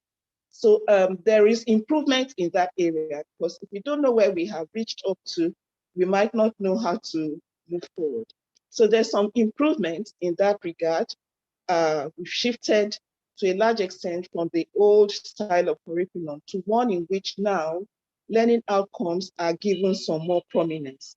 That is not to say that enough is being done. Please do not get me wrong, because indeed, we still need to ensure that we have a good way of assessing those learning outcomes beyond what we have been doing so far. And I'm very grateful for what she said concerning the various ways in which assessment can be done. That is not just on examinations alone, because when too much emphasis is on examination, people tend to become so desperate to pass exams, they go into things that they are not supposed to do. And at the end of the day, a person might pass a course on paper and still not have shown, not have imbibed any of the knowledge or skills that are required at this level. So I really want to make us understand that, yes, indeed, we still have to do some work in that area. Another constraint that we must not lose sight of is the fact that there is need for motivation. Motivation of those who teach, motivation of those who learn. If I start with the learners, for every 5 serious-minded and interested individual that comes into the higher institution to take a course, usually there are about 3 times that number who are there just because they want a certificate and they're anxious just to go. So sometimes it's difficult for those who teach courses to anchor the interests of those students. Some things were said about, getting students to be duly interested and getting them to really learn. I've had the experience of people who came in to estate management, not because they wanted to study estate management, but because they found themselves in estate management by accident and then fell so much in love with the course that they wanted to continue and even go much further than would normally have been the case. But such attitudes are becoming, should I say, more and more rare with time. And indeed, I agree that maybe looking at the way we teach, looking at the way courses are delivered might have a way of turning this mind of students towards loving estate management to the extent that they want to stay in it. But one of the things that discourages learners is the fact that out there, it seems as if they have trained, they've spent 5 years, they come out and getting the job they are looking for is a little bit of a problem. And so their minds are not as focused as they used to be when they are in school. That can be addressed through the entrepreneurial training aspects, which could emphasize the issue of entrepreneurship in estate management. I very much agree with what Dr. Uche Egwatu said in that direction. He said it is a key to the way forward. Another constraint we face in the institutions is the issue of inadequacy of learning tools. For instance, we are moving into an age where the fourth industrial revolution is taking place, where there's so much emphasis now on ICT and its application, ICT and its usefulness in delivering services across many industries. Okay, we are talking about big data. We are talking about Internet of Things. We're talking about so many advancements, in those areas. And in a world where young people want to see themselves as being employable locally as well as internationally, we find that those deficiencies, as much as possible, need to be overcome one way or the other. So that is there as well. Then yet another problem is that we need more, should I say, partnership with practitioners. In my university, University of Lagos, one very good thing that has happened recently is that a lot of lecturers are able to draw in experts in the field to assist in teaching one topic or 2 topics or 3 or 4 that need to have the infusion of those who are in real practice as at the moment, who see beyond the ivory tower and are able to relate in the practical field with what is going on and can tell the students from that practical perspective. Apart from improving learner experience, that has been a good way to get the students to retain the knowledge they have. But then when it comes to times when we send our students for student industrial work experience, some of them come back even more discouraged than when they were in school. So I want us to know this constraint so that we will know that it's not just the curriculum. We, in the practice, there's work to do. In the institution, there's work to do. Why do students come back from CWAs with some form of discouragement or the other? Usually the complaint is that they didn't see much of what they expected by way of success in the field. Well, that may not be the fault of the firm. Then in some firms, students are, given things to do that are totally out of tune with what they were supposed to do. And we have even had complaints that some practitioners try to take advantage of students. I don't know, in the last year, we had to change the postings of some of our female students. Sorry to bring this up, but that is the reality. So some of these things have a way of discouraging students, so we need to address. I mentioned that here now so that the institution is aware that these are some of the things discouraging people and making them to move away. So having said that, I'm believing that even during the discussion period, we might be able to address one or two of these things that are within our purview to address, and the ones that are not within our purview can take note of and work on them later. Okay, so my work was to let you know that, yes, we would like to improve the curriculum. Yes, we are working on them. But one, there's a limit to what we can accommodate in terms of the number of courses students will take. And the solution to that, from what we have been doing here and what I think some other institutions are also doing, is to incorporate all these new things we have mentioned under the traditional course structure. So under valuation, for instance, valuation is broken now into valuation of land and buildings, valuation of plant and equipment, valuation of specialized property, valuation, and so on and so forth. So you could break the courses in that manner and then infuse under each those key aspects that are not, that we are flagging up as not having been fully incorporated, so that the students can get a better deal. I would like to say that sometimes I tell my students, I wish I were a student now, because when we were in school, we didn't have as many things to open our understanding to what the profession is doing and what it's supposed to be about, that as they are having now. For instance, there was no internet, there was no access to materials online, which are now available, and so on and so forth. Okay, so I would want to conclude that section by saying, one, it's not just about curriculum. There's work for the institution to do. There's work for practitioners also to do in partnering with the lecturers, with the institutions, and also in desisting from some of the actions that seem to discourage students from seeking excellence and from seeking continuous allegiance to the profession. Number two, I'd like to say that we should take cognizance of the fact that whatever we recommend must be within what is feasible within the structure of the institutions, so that we can work on what is realistic. We can work on what can carry forward and do it in a way that will ensure best people of our goals eventually.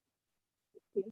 Now, thirdly, I'd like to say concerning this issue of conflict that we should, in our expectation,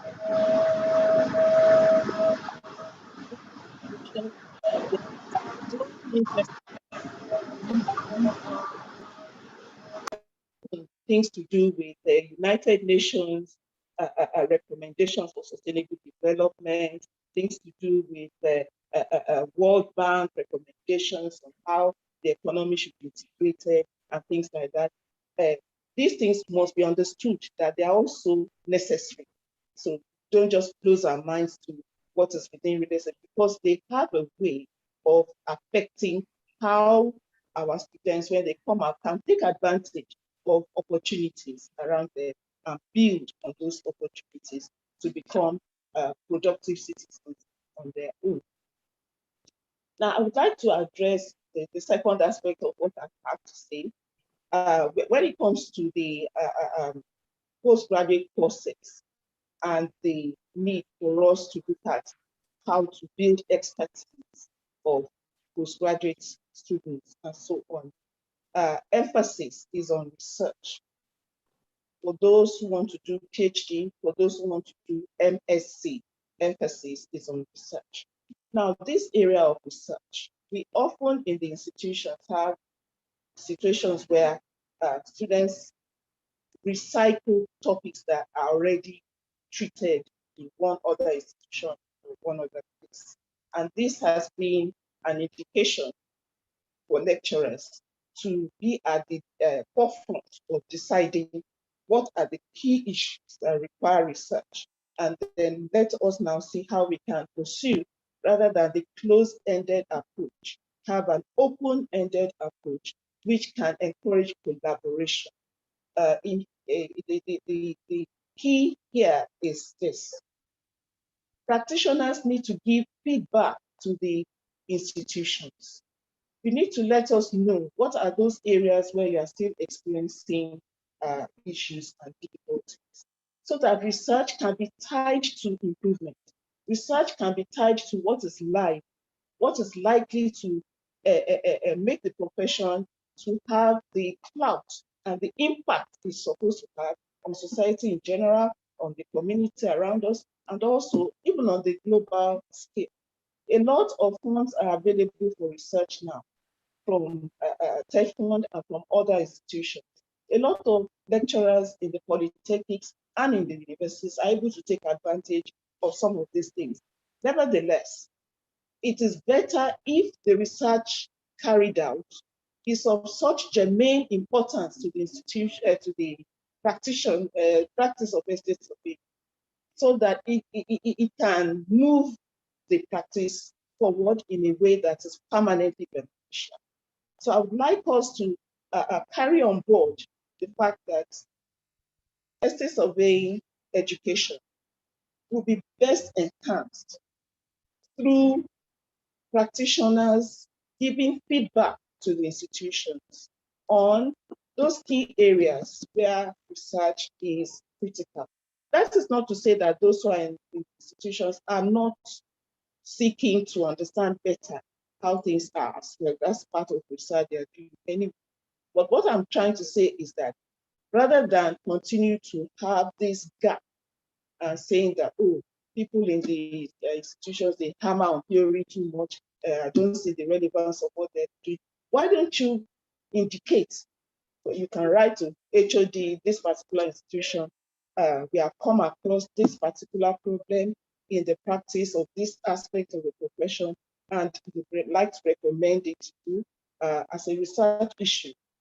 And then maybe going beyond that, practitioners could even sponsor research, could even encourage the institution to sponsor research into some of these things. I'm very grateful to that recently we've been seeing a lot of effort on the institution's part to push research into what is going on in the real estate market, what are the patterns of investment, what are the patterns of values for land, for rent, and things like that. The Lagos State branch has been working hard on that. But we would like to see instances where those issues are referred to the institutions, calls for research are made, and then the institution will certainly pick it up and work on it. Coming back to the issue of curriculum review, Dr. Egwatu mentioned to us part of what I was going to say, that during 2018, the NUC wrote to the institution and requested for a review, their input into the BMAS for estate management, and then the committee worked hard on this. There was a lot of effort put into looking at each of the courses, and that was how some of those things mentioned were flagged up. Okay, for valuation, valuation of businesses is one thing. Valuation of the aspects of intangible assets is another one. Then, Madam has mentioned the IFRS, IPSAS, so on. The valuation of things that ordinarily the estate surveyor would not want to look at, patents, goodwill, and so on, copyright, brand, all those things should be built into our curriculum. And that doesn't mean we need to create a new course. It's just a matter of ensuring that when the courses that are using evaluation, for instance, is being delivered, adequate emphasis is given to these aspects that are not normally duly emphasized, inventories and how they are taken and so on. And it's not enough to just teach the students in class. It is best to also involve them in hypothetical evaluation cases and give assignments that will ensure that they actually demonstrate capacity to apply the skill, capacity to prepare a report, capacity to defend a report, and things like that. When I was in school in the UK doing my master's, one of the approaches to teaching courses was games, giving us opportunity to play roles and then come up with, what you could do if you were bidding for a project, a construction of a project, what you would do if you did the evaluation report and there were questions raised and you needed to come forward then and things like that. Such approaches could be built into our teaching to enhance students' learning experience. Okay. Moving on to the area of appraisal and still under valuation too, although efforts are being made to teach new models of valuation, approaches that are beyond the conventional, and even in rating and taxation, the application of computer-aided methods that were not normally known. One of the constraints we have is buying the software. They are very expensive. But then the students need hands-on experience. And then practitioners too need to do their best to get updated on these things as well.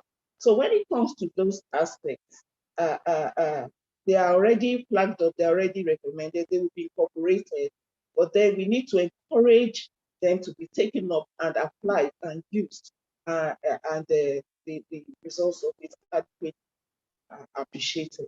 Okay, so there are so many areas in facility management. Some a reference has been to that already. We have a comprehensive list of all these areas: health and safety. Recently, the COVID pandemic has opened our eyes to the fact that pandemics are not things that can just happen once and go away. Before that, we had SARS, we had Ebola. So pandemics keep coming up every now and again, and the prognosis is that we might even have worse ones coming up. Very pessimistic outlook, but then at the same time, we need to get our students adequately prepared for those things. And so these are some of the things flagged up, although the COVID-19 issue was not so loud then, but there are some of the things that need to be addressed in the curriculum and which they have been trying already to incorporate. So what should we do and what's the way forward? The way forward is, this forum is a good one, but let it not be the only opportunity we have to rub minds of what can be done with regards to training in the field. Then there should be some synergy between organizers of continuous professional development programs across states and also members of this platform, in order to ensure that those who are out of school already can still imbibe some of the good things that are coming up under the current improvements in curriculum standards. Okay, and then I would like to mention the fact that the teaching approach we are now using, thanks to COVID-19 and the need for us to go online, us having this meeting in this manner is one of the outcomes of that. But the beauty of it also is that it is possible for lecturers to draw in teaching resources from other institutions without necessarily having to pay. The implication is that even we as lecturers should be ready when called upon. You might be called upon by someone in Ghana, someone in the UK, someone in any of the European countries to please cover a particular topic under a certain course. And we too should try and take advantage of that. That does not mean we could sell out all the work we need to do, no.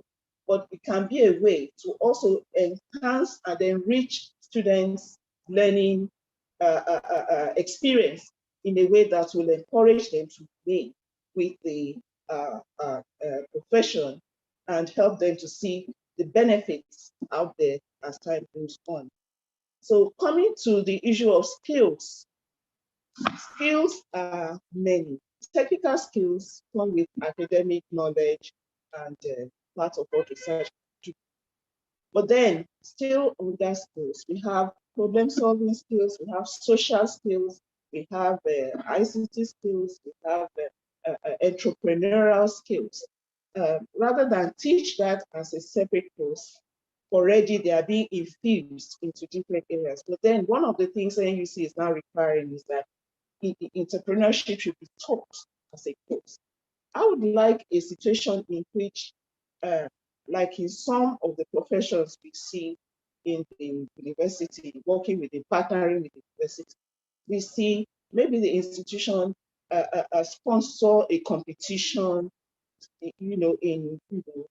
maybe putting up a proposal for a startup business in real estate, or something along that line that will get students to really push out something based on what they have learned in school in a way that can be rewarded beyond the grade A or what they will get in an exam. That kind of thing is really, really encouraging students extensively.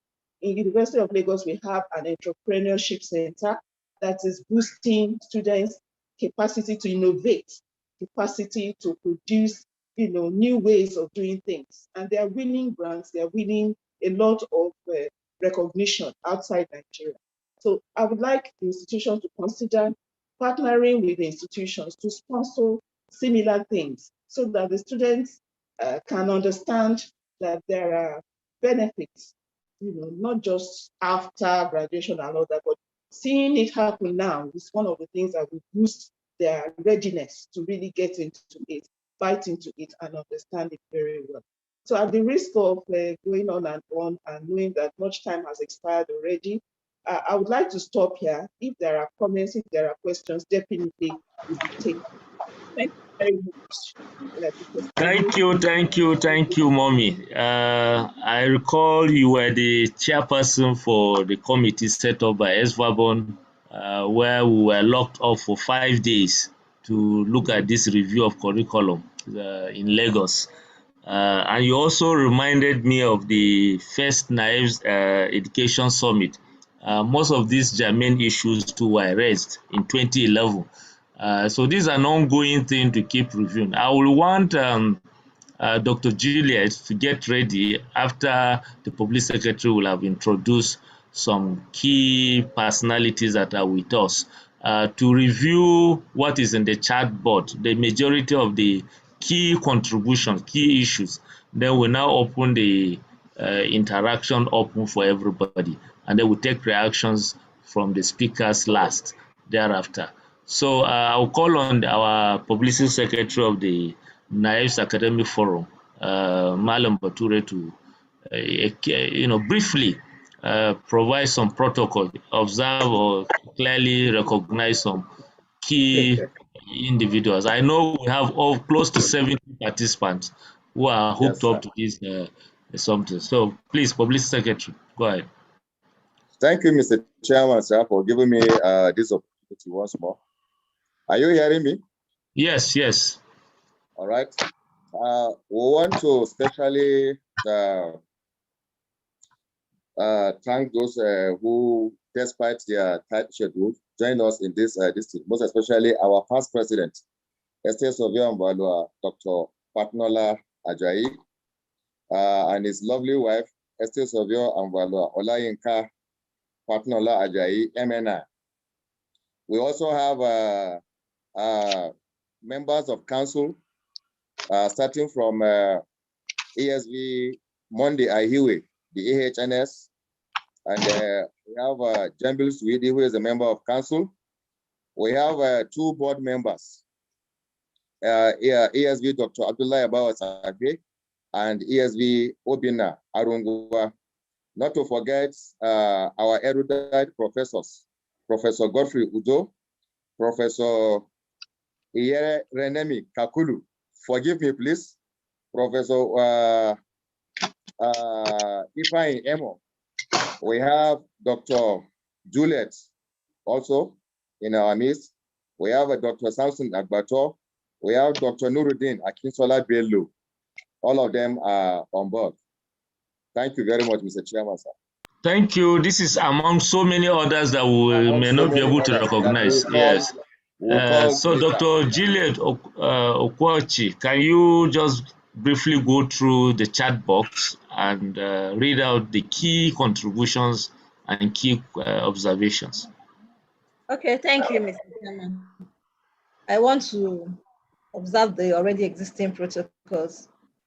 Most things on the chat box has been looked into, but the major things were issues of students, for example, doing practice in a registered estate firm, or when we know it may not be possible due to the limited number of estate firms, then we can look at their schools insisting that students should do their industrial training where the industry-based supervisors are registered estate surveyors and valuers. That is one. We also have some participants being of the view that there are so many courses that are taken by students of estate management that may not be necessarily important, especially in this age. So some people are advising that some of those courses be looked into. And then there's also repeated suggestions of practitioners, like we've discussed, going back to offer like a social service to the schools that have graduated them, so that these students can also learn from them. So these are the basic things that some of the participants have looked at on the chat box. Thank you Mr. very much, Dr. Juliet. We now take contribution from everybody. You can indicate by raising up your hands, and where I'm unable to see, either the publicity secretary or the secretary can assist to alert me. Yes, I can see Zen of Jagu. Please unmute yourself and speak. Good afternoon, all. Can you all hear me? Yes, we can hear your golden voice. Good afternoon, Prof, and good afternoon to all my senior colleagues, my lecturers, my mentors in the institution and both in academics. My little contribution will just be based on what Prof. Omiri has said. We're lucky that there are always advantages and disadvantages, but one of the advantages we have with this COVID-19 is that we're able to do things online where we can share our problems and issues and challenges we have. So in addition to what she has said, I would like to suggest that for some of us that are opportune to have maybe had an additional qualification outside the country, we have had the opportunity to see what various curriculums for other countries are. If it is possible, the institution can start to partner with some foreign schools abroad to invite those lecturers or institutions to be part of Niesv and Niesv when it comes to decision making, so that some of our curriculums could meet up with international standard. Because I don't know for all, but from my little experience, when you come to study abroad, you start to notice that when they take your transcript, they see some lapses in some courses that we really need to further our studies outside the country, and we didn't take them in Nigeria. But if such opportunities can start from now, since there's avenue for online things, I feel that this would greatly help us, because, okay, maybe we would consider looking at our UK curriculum, the US curriculum, and that of maybe Malaysia to that of what we have in Nigeria. What can we add? What can we improve? Then we can also partner with some of these big institutions that maybe some of our members have been alumni, so that they can like, okay, we can invite them for programs like this and they can see what they can contribute. These things are actually free. It's just my humble suggestion. So that's all I have. Thank you very much. Thank you. Thank you very much. Professor Oyenke, you're back. Can you unmute yourself and speak? Yes, Professor Oyenke. Thank you. Can you hear me? Yes, I can hear you. We can hear you. Can you hear me? Yes, sir. Loud and clear. Right. Actually, I was on the road on official assignment. That was why my list was going off and on. I'm actually here at Osun State right now. Okay. Right. Okay. Yes. Right. There have been efforts in the past to achieve improvement in various areas. One of the handicaps is funding. Most state universities, in particular, don't have the funds to buy into developments in ICT. Thereby handicapping the lecturers to deliver the goods. Number two, the economy has gone so poor that the states themselves can't even afford laptops in some schools.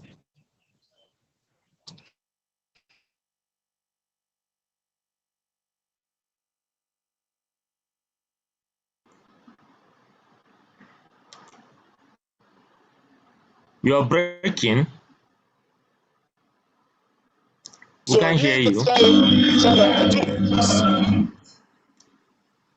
Are no longer there to help. In the past, the board made efforts. That was done.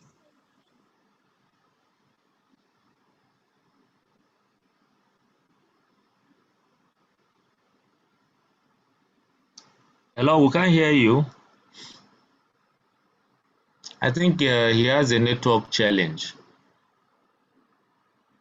While we allow him to fix it, you can still call back again. You can indicate to speak to us. You were trying to make some valid points, but we can't hear you. Can we take Jambil? I've seen your hand. Any other hands up besides Jambil? I can't see any other person. Jambil, you can speak now. All right, Prof. Thank you for the opportunity.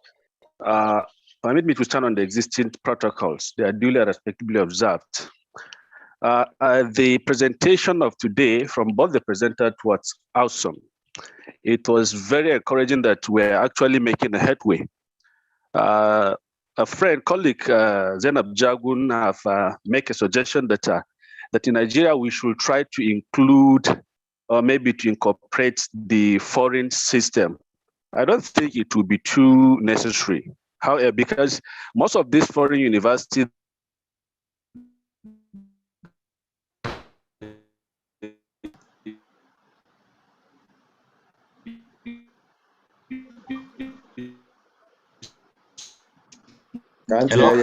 last system was very different in the way and manner we operate in. We can't hear you, Jambil, again. Jambil, you're breaking.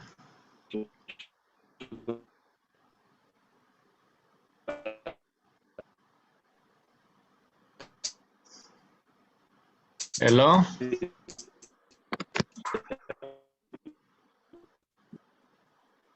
Sorry, Prof.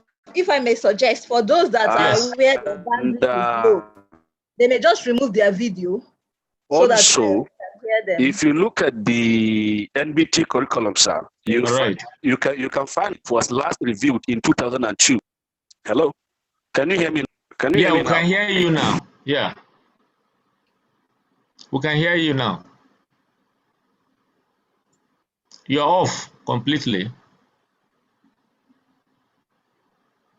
Yes, we can't hear him, but I can see, is it Teres? ESV Teres. ESV Teres from Lagos. Okay. You can speak where the other ones try to reconnect. You can unmute yourself. I'm quite glad with what I've heard so far, but my little contribution is we, like the IP, just came up on board. If some of those aspects can be made mandatory for our final year students, I think it will be a way forward. That is just my contribution. Thank you. Thank you very much. Any other one? Prof, I'm back.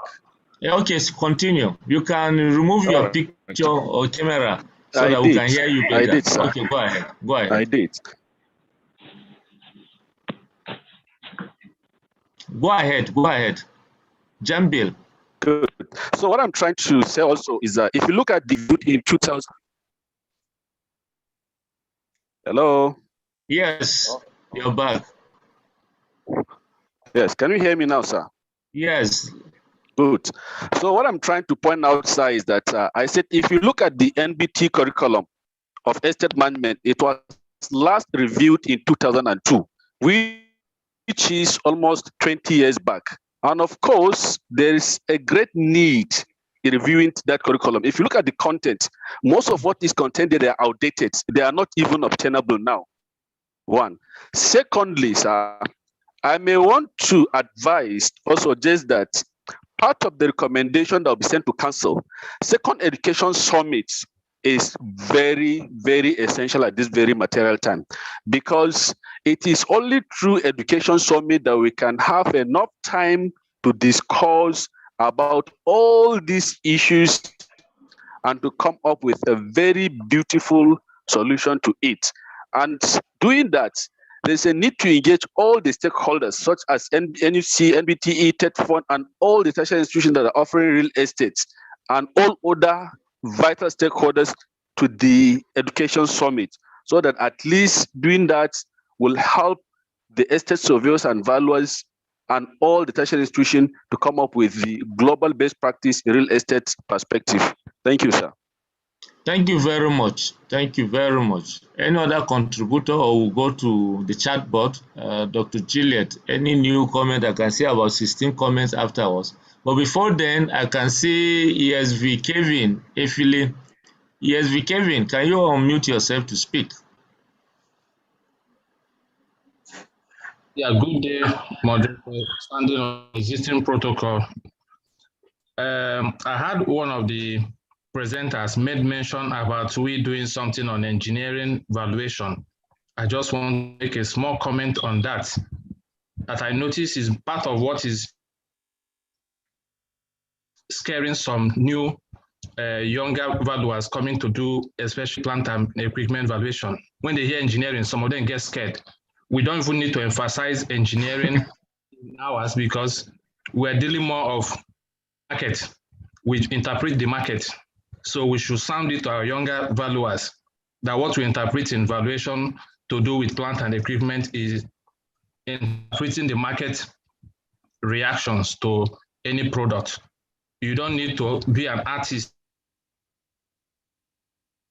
to do art and evaluation of art and crafts. You don't need to know about geology to put opinion of value on land. So you don't need any engineering knowledge for you to go and price any engineering product. But what you need is market knowledge to interpret to our end users. Thank you, moderator. Thank you, noble colleagues. Thank you very much. I think he's the chair of the Faculty of Plant and Machinery. Plant and Machinery, yes. Yes. Yes, Prof. Yes, Vic. Kevin, thank you very much. Professor Luro Tumike. Thank you very much. Good afternoon, Prof. Can you hear me? Yes, I can hear you. We can hear you. Thank you very much. I can hear you. Thank you, sir. I want to appreciate Professor Mrs. Omiri for that thought-provoking presentation. I think from the three speakers who have spoken today, we can divide our recommendation into two. One, the one we can implement immediately without restrictions. And two, the one that we have to take further to various organs responsible for curriculum review and amendment. I want to speak quickly on the one we can implement immediately. For example, in my university aspect of curriculum, entrepreneurship, we have two aspects of entrepreneurship: general entrepreneurship and real estate entrepreneurship. So the honor is on us now as stakeholders to go back and ensure that lecturers taking entrepreneurship application to real estate apply real estate principle in this entrepreneurship. Secondly, case study based teaching. Let's begin to introduce our students practicals, case study. 3, valuation beyond the theoretical teaching in the class. Just as Professor Miri had rightly observed, let's introduce them to practical work, let them submit evaluation report. And lastly, let us ensure that our IT students are engaged in relevant establishment where they can gather the required training. But some of them will go for training in 6 months and they barely do nothing. So let's ensure that they are fully engaged during this IT period. Then the second aspect has to be how we can now review our curriculum, open our BSc program to it's a department, but in a department we can have programs, open it up to meet the need of the current realities, and that will be subject to further review by relevant agency and organizations. Thank you very much. Thank you very much. I can see Professor Oyinke is back. He was contributing when the network went off. Can you please unmute yourself to continue from where you stopped? Then Professor Oyinke. Okay. Hello? Yes. Yeah, I'm using somebody's Okay, go ahead. Go ahead. I can see ESV Obinna. Yes, on the road. Go ahead. Go ahead. UK is on the road. Yes. So yes. Sorry. Actually, I thank Omiri and the others. The efforts so far are geared towards solving the problem we have both in the schools and also in practice because of the changes that ICT has brought into the practice. Now, this effort started a few years back by the board when efforts were made to change the curriculum. We actually went as far as the NUC, but unfortunately, we were a bit late, so they couldn't take it on board. I would suggest we dust up that was done that time and update it with the outcome of this discussion now so that we'll have something ready so that we can go back quick enough to be part of the new review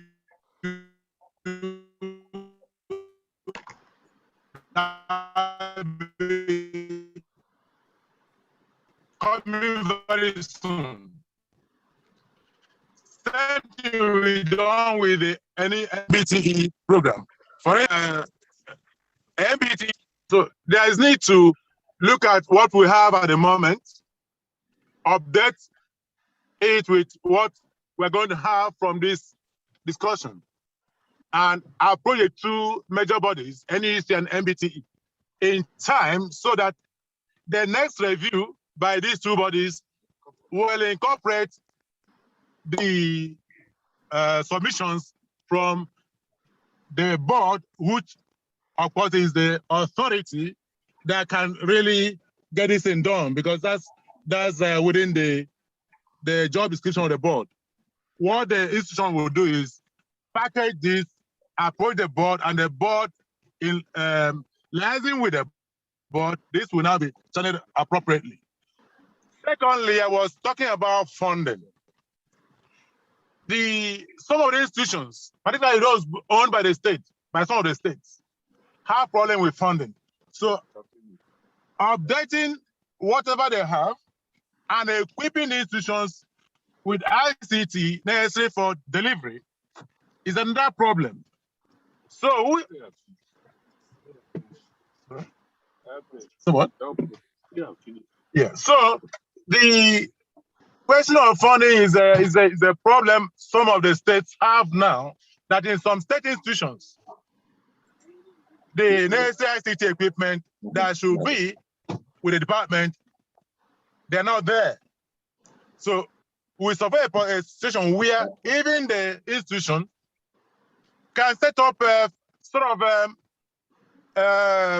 program of assistance to some of these institutions where funding is not adequate. It is important at this stage because our products must be able to meet the needs of the modern day economy. Thank you very much. Thank you very much for that wonderful contribution. And this is really achieving its purpose, linking the town and gown within the real estate education.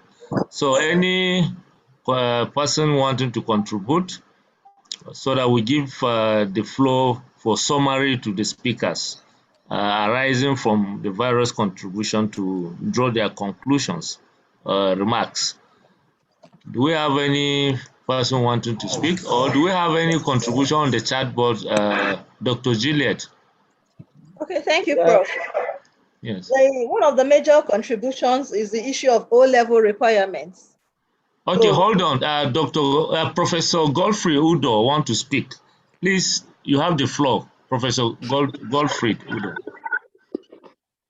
Well, where I am, I don't know how the network is. I hope you can hear me. Yes, we can hear you. Yeah, okay. We know your voice very well. I want to appreciate the speakers, Dr. Oshegwatu, Adamu Kafman, so Omiri. I want to thank them for the wonderful presentations that they've made. Mine is not to discuss their presentation, but from listening to the various comments, etc., to make just a few comments that may cut across the presentations that have been made. The first I'd like to discuss, maybe I'm sure Dr. Egwatu would have discussed it. I just caught the tail end of our discussion because I was somewhere else.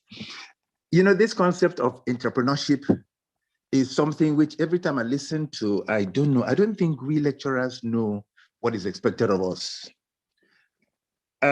We had looked at the curriculum of NUC, and when you look at the 2007 BMAS and read it through, you would see that what they're saying doesn't seem to be what we interpret to be entrepreneurship.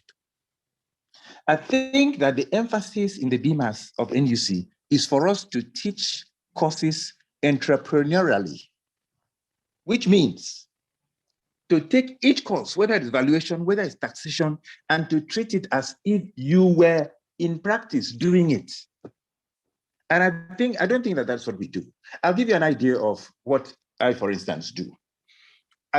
When I teach mineral valuation, for instance, I divide share my students into groups. And then we have mineral deposits around here, whether it's laterite or fine sand or plastering sand or whatever.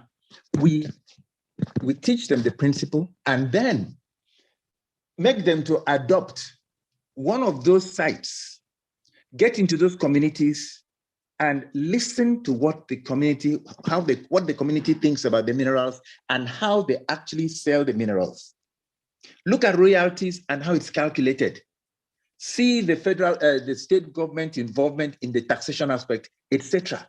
So that at the end, they know so much about the pricing of those minerals and the valuation of those minerals, like as it is done in practice, day to day. You know, when I teach, for instance, the valuation of petroleum filling stations, I make a student to adopt a filling station in town. And when they adopt that filling station, they discuss with the dealer.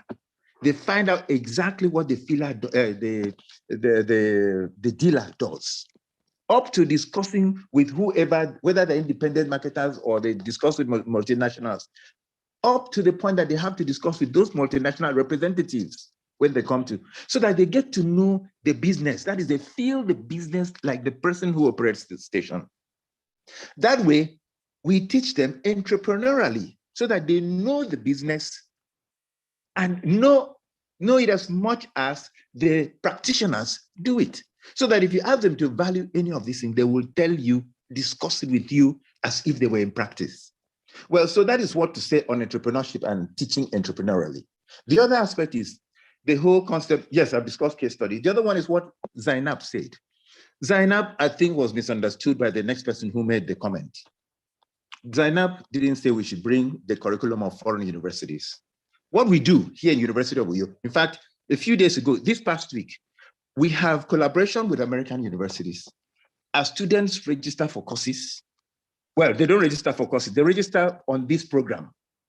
And so that we relate with students of another university, their lecturers teach online and our students participate. We also discuss from here and their students participate and we discuss. So that the last one we had this week was on climate change. Now, you want to hear what the American students think about climate change? You want to hear what Nigerian students think about climate change? And the interaction was unbelievable. So that way, and their lecturers were there. Our lecturers from university, Paul Annie of our university, these were people that were on the platform discussing and guiding the students. So that way, we intend to gain from foreign universities. For instance, I work with a South African university, and I am on their board, and we discuss, and I supervise students from those universities, not full-time, but I make input. So I think that we should begin to think globally, although we are in this localized space. These are just a few comments I'd like to make based on the things I have heard. There are a lot of other comments I would make, but of course, this may not be the forum for it. If this paper comes out, whatever the outcome of these discussions, etc., and we have copies, we can make comments. We can make contributions to it. Yes. A forum like this is not a forum to discuss everything. Thank you very much. Thank you very much, Professor Godfrey Udo, for this very incisive contribution. I can see, is that Professor Adegoke? Can you unmute yourself to speak? Okay.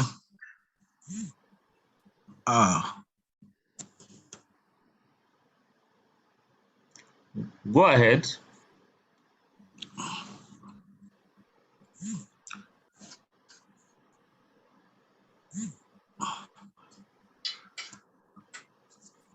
Can you hear us, Professor Adegoke?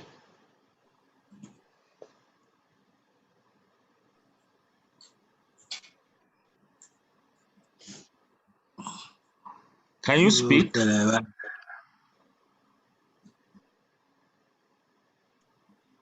Okay, well, good afternoon. Afternoon. Hello. Yes, go ahead. Good afternoon, sir.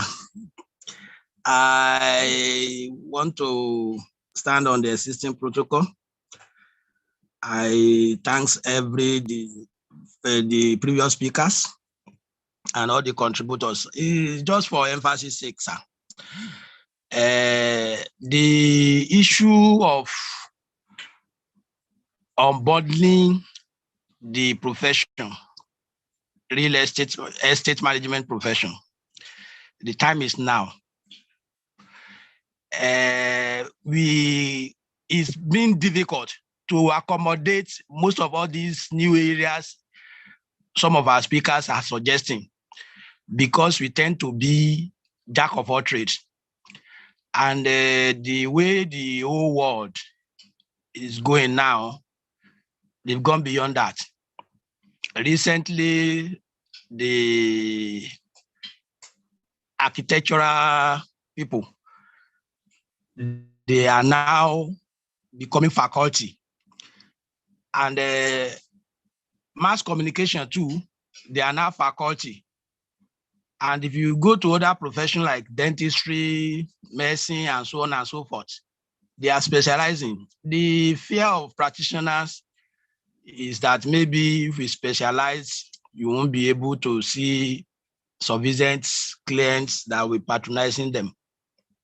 But we need to advise our board to open up, in the sense that the likes professional, like our faculty presently, should be able to match one or two together to form a department. Because except we do that, it's becoming difficult to touch all areas, all aspects of our profession. For example, the valuation, especially. In some other developed country, you can't be a commercial valuer at the same time to be a residential valuer. Talk less of being a plant and machinery valuer, and you say you are for aircraft and you are for marine and you are at the same time for industrial.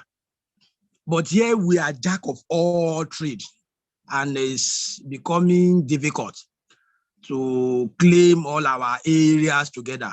We should think like RICS, and we will encourage mega firms, partnership. It should come together so that if they need somebody in facility management, yes, you have somebody that specializes in that. You need somebody in the plant and machinery, maybe aircraft, yes. Somebody is that, in marine, somebody is that. So my only two conclusion is that we should unbundle that our profession. It's becoming difficult to add more new things that are coming up. Thank you very much. Thank you very much for adding your weight to these contemporary ways. Do we have any person want to speak? If not, we take the contributions from the chat box. Dr. Juliet. Okay, Prof. Thank you. So one of the things from the chat box is that there is need to look at the O-level requirements, which is preventing many candidates from gaining admission to study estate management.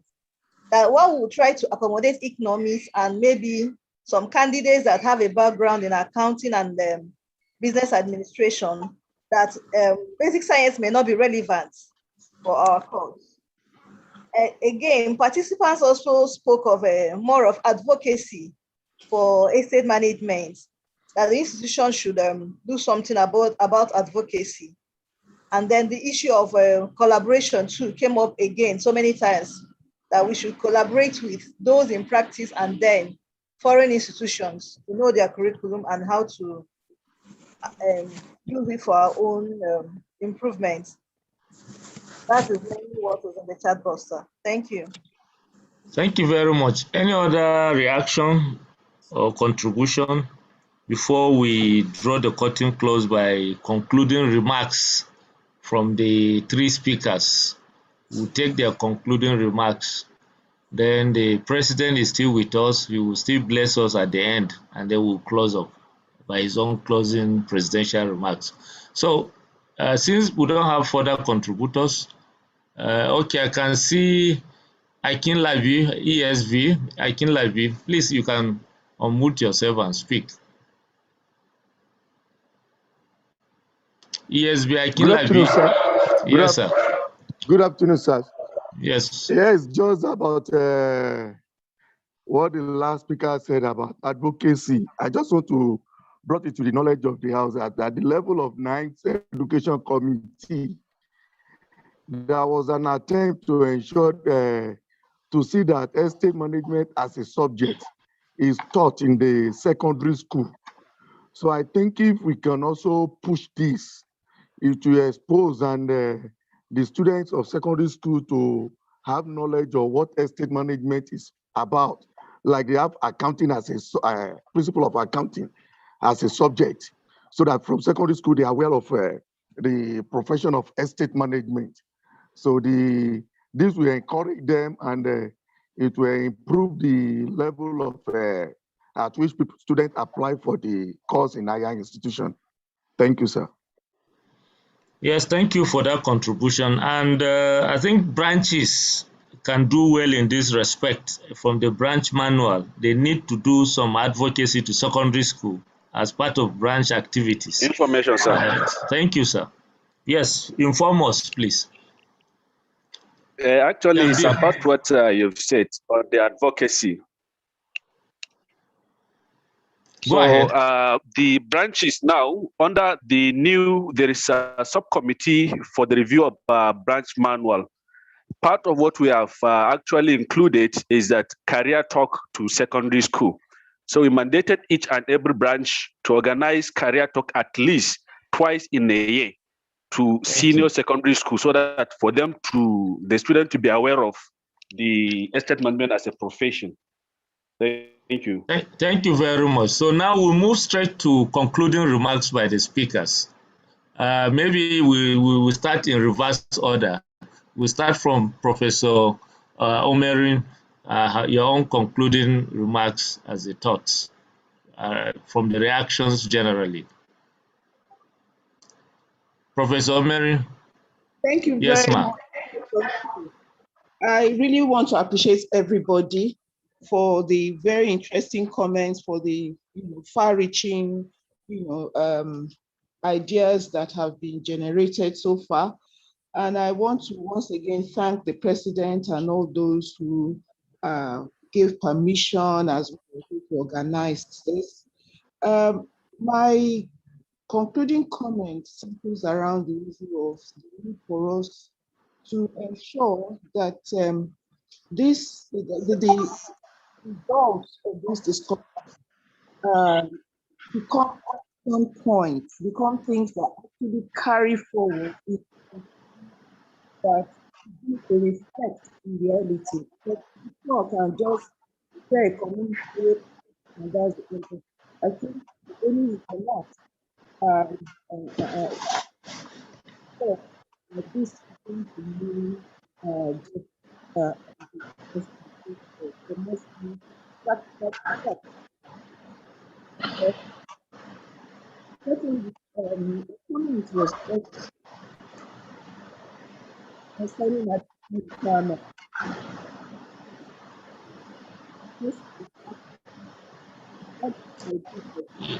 You seems to be so faint. Can you increase the volume? All right then. Okay, fine. Thank you. Is it better now? Yeah, it's better. It's better. Sorry about that. Yes, I said there was a question left in the chat room by someone who was concerned about the use of physics and chemistry as requirements for estate management rather than economics, which had traditionally been the main requirement, and then many two other from geography and the other courses. Personally, I still agree with what we had before, which emphasized economics because it is much more relevant than physics and chemistry.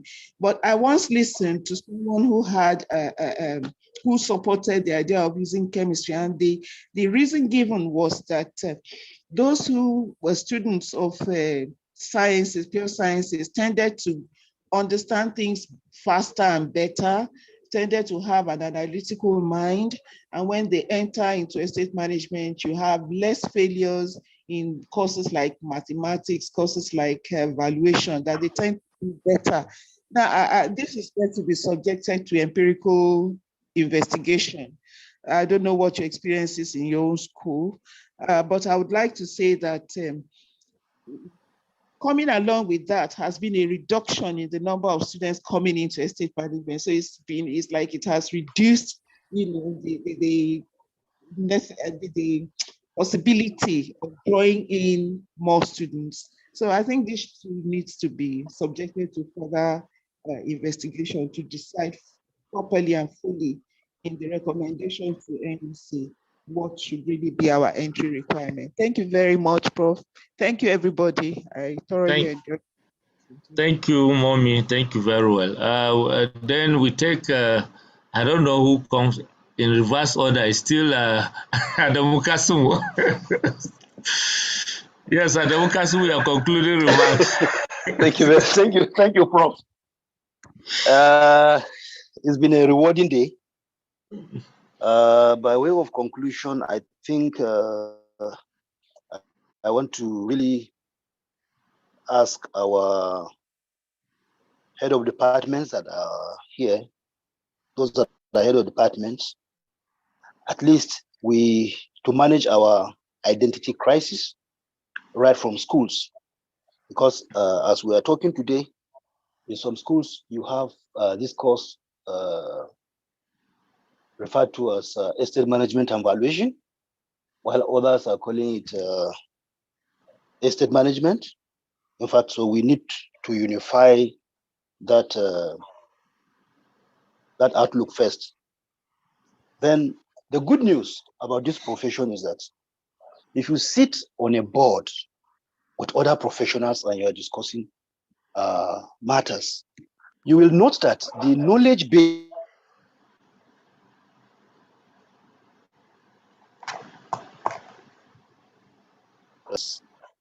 is good to speak about accounting. You can speak about economics. You speak well about construction, engineering, so many things. That's the beauty of our own curriculum. So it's just to tinker it here and there, then we can move forward. Then I will also suggest that we may start from the postgraduate school. Let our universities begin to, that is the Department of Asset Management, begin to host postgraduate programs in land administration, housing, environmental and social governance, and assets management. So far, these things that are relevant to us are hosted by other departments. So we have to begin to look at the possibility of bringing some of these postgraduate courses into the Department of Estate Management. Thank you very much. Thank you very much, ESV Ademukasimu. We now move to our lead speaker, Dr. Uche Ugwatu, for your concluding comments. Thank you very much, the chairman of this occasion. And I want to align with somebody who suggested handling this kind of issue in a valuation summit, physical meeting, because there's a very high limit to what can be discussed online. It's not really easy sitting down for 3 hours on this kind of discussion. But it's really been very, very interesting, considering the ideas that have been thrown up. Many of them cannot be resolved here. And I would really want to thank the organizers again for this. And I will still have to want to make a highlight of some issues that were raised during the discussion and the question. I want to also acknowledge my part of my home-based supervisor during my PhD, Professor Odo, for bringing in the perspectives on entrepreneurial training. I wouldn't go into those details because time, we know it's not what can be done here because of the fact that for obvious reasons, the gaps in curriculum development and implementation can result from gaps in the lecturers themselves. So if we are talking about curriculum review and this, there may be need to have people who have training in curriculum development to be able to address all the issues. I know the MBTE curriculum, I was part of those who designed that. And because there's so much synergy between NBTE and Kaduna Polytechnic. So most of those, when there was need to review the curriculum for estate management, they threw up all the subjects to us. And we were able to come up with something close to innovative curriculum because of the fact that almost all the lecturers are trained teachers. I know for the university, talking about Professor Nuhu to go and learn, to go and have training in education, and so many other professors, it may not be that easy. But that is where you learn the meaning of the curriculum development. That is not just about the list of courses, and the design, the structure, the delivery, and everything comes from there. And that takes me to the issue of the curriculum for estate management for most university programs being congested. It still exposes the gap in the curriculum implementers, because looking at the content of those courses, there are so many things that can be restructured in a way to accommodate relevant courses. I give you an example. I came across a university curriculum that in year 1 of estate management program, they have 3 courses in architecture and none in estate management. You see, even though the NUC has given the minimum benchmark, organizing and bringing in the real courses that addresses the issues we are looking at still comes from the discipline. Most of the courses can be taken as electives.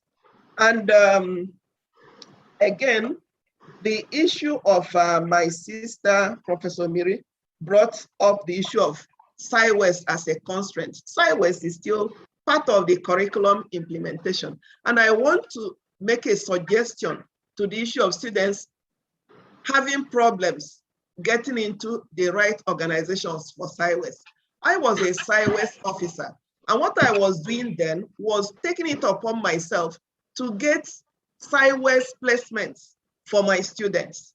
In fact, by interacting with organizations, real estate firms, and other organizations that can train our students, asking them, please, this is my requirement. How many candidates can you train for us? When I organize all those things, those going to Kaduna, I have these places. Where do you want to go? Those going to Lagos, I have these openings. Those going to Enugu, like that. And it was usually easy for my students to get properly engaged in the right organizations for their SciWest training. Then another issue I want to talk about is this entry requirement. It's a very strong matter of the moment, even before the education committee of the board. We are still on it because there are two sides to the argument. Some are insisting that the basic entry requirement into a state management curriculum program should be English, maths, economics, and any other two subjects. And others are insisting on basic science that must be physics, chemistry, biology. That doesn't even include agricultural sciences. But we are, particularly those of you in the institution, you know the problems these things bring, and you know the need to balance the issues. So what we are suggesting is to have the basic requirements as English, maths, economics, and now list other courses from which a candidate can pick up two subjects, bearing in mind the science-oriented ones and the business-oriented ones and the technology-oriented ones, to be able to get that balance. Because if we remove science and technology totally, we still have another problem with the SciWest, with the Industrial Training Fund, who are even threatening to remove estate management from undertaking SciWest because they don't seem to be technology-based program. So the balance, and which we have to look at and agree, is what do we really want? And if we get that, we will now present this to the relevant organizations. The Ministry of Education is the highest body. The NUC, NBTE, JAM are all under the Ministry of Education. But whatever we agree as a profession, through the Education Committee of the board, we can collaborate, present strong argument to those organizations that this is what we want, and we agree on it. But the issue is that we haven't even agreed. And recently, another issue came up about JAM requiring students who want to study estate management to write chemistry as one of the compulsory subjects. These are the issues that create problem in getting persons or students getting into estate management. And we have to face that reality. And another major problem there is that the curriculum, the WAEC, has restructured the subjects in such a way that it's even very difficult for somebody who is studying in science group to be able to get economics. Economics is under humanities with other geography, Igbo languages, and all those. So we have to bear that in mind and also review our entry requirements to meet what students can get. And somebody made a very valid point about the giving career talk at the secondary school level. That is very important. But there's one advice I want to give. He said that they usually give a career talk to senior secondary students. I want to suggest that career talks to secondary school students should be at the JS3 level, because it's after that point that they now make choice of courses they will do in WAEC, they will write in WAEC. So if they're already in senior secondary, many of them have already made choice of courses, which may not be able to help them to get combination that will lead to estate management. So the career talk at that point, we guide them on courses to choose when they get to SS1, so that they will now pick those courses or combination of those courses that will lead them to being able to study estate management. And I guess those are the few points I still want to talk about. Then the issue of bundling, with those things we have to be properly sitting down and discussed. And then the curriculum review, that perspective brought by the former chairman, Professor Onyike, and we in the board, we're already working on it to critically study what has been done and take it further from where they stopped. And it's not necessarily going to talk about full curriculum review, but we look at those things based on some of the issues that are coming up, and to know what we need to be put into it again. So for now, I think those are the points, and I hope our nice president is still here about yes, this. He's still here. Yes, about these entry requirements. It's a very burning issue, and it has not been resolved. In fact, the board and the institution seem to be disagreeing on that. The president is around. It needs to be resolved and reconciled to guide the students appropriately. And the academics, those in the academics, have to put a strong voice, being the ones that experience what is going on, to now advise, so that based on that, it can be resolved. The profession has a strong input on deciding on the curriculum and the templates they want it to go. It will be a question of going to the organizations to handle that. And on that note, I want to say a big thank you again for all those people who are in attendance and the very rich conversation we've had this afternoon, and looking forward to something solid, concrete resolutions coming out of this. And the organizers of this program, you have done wonderfully well. And on that note, I say thank you very much to Niesv president from beginning to the end. He said he just wanted to stay for a while, but he said, thank you, everybody. Bye for now. Thank you very much for these wonderful concluding comments. I must say that all the speakers, the contributors, the wonderful participants have made our day today. The aim of this was actually to stimulate thoughts, and as well as set an agenda moving forward in Niesv's academic forum. All the estate surveyors and valuers that have, from practice, that are devoted time is quite commendable. Before the president will give us his concluding comments, let me say that one of the popular demand, Mr. President, is for Niesv to support Niesv's academic forum to organize second Niesv's education summit, because quite of the issues that have been raised cannot be conclusive in 1 or 2 meetings.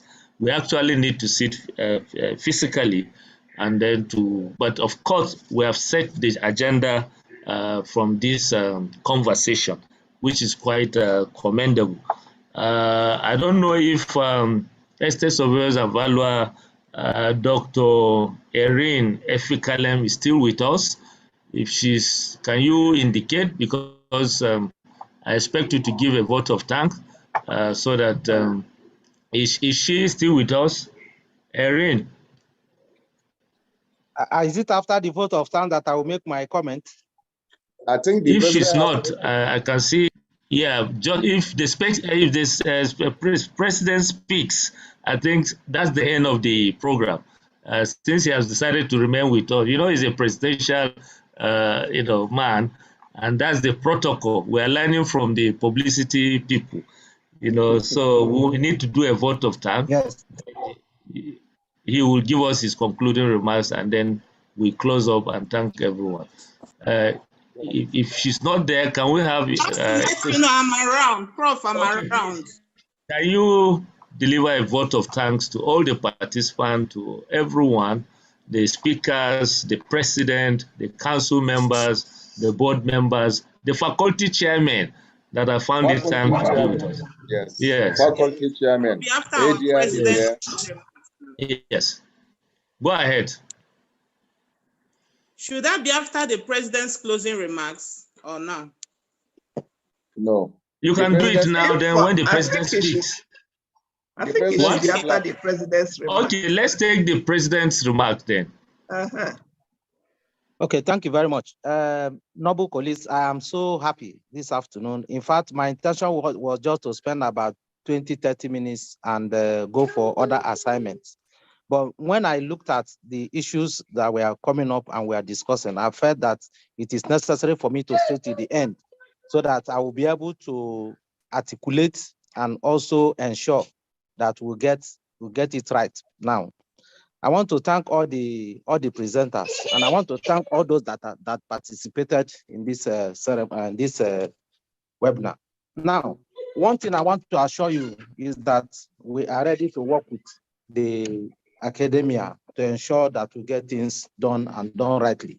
And I want to support the idea that we should have another education summit, because that will help us a lot to actually ensure that all the things that we have discussed now are put in perspective, and also allow people who could not attend this, who are not in academia, but who are also our end users, who are policymakers, to also participate in that summit, like NUC, Ministry of Education, NBIT, all those ones that actually, in one way or the other, influences our practice. We should be able to involve them so that it will not just be only estates of yours and valuers, or will be estates of yours and valuers. It will be estates of yours and valuers and the policymakers, so that at the end of the day, they will know where we are coming from and where we want to go. That is number one. Number two, I agree with Professor Adogoke.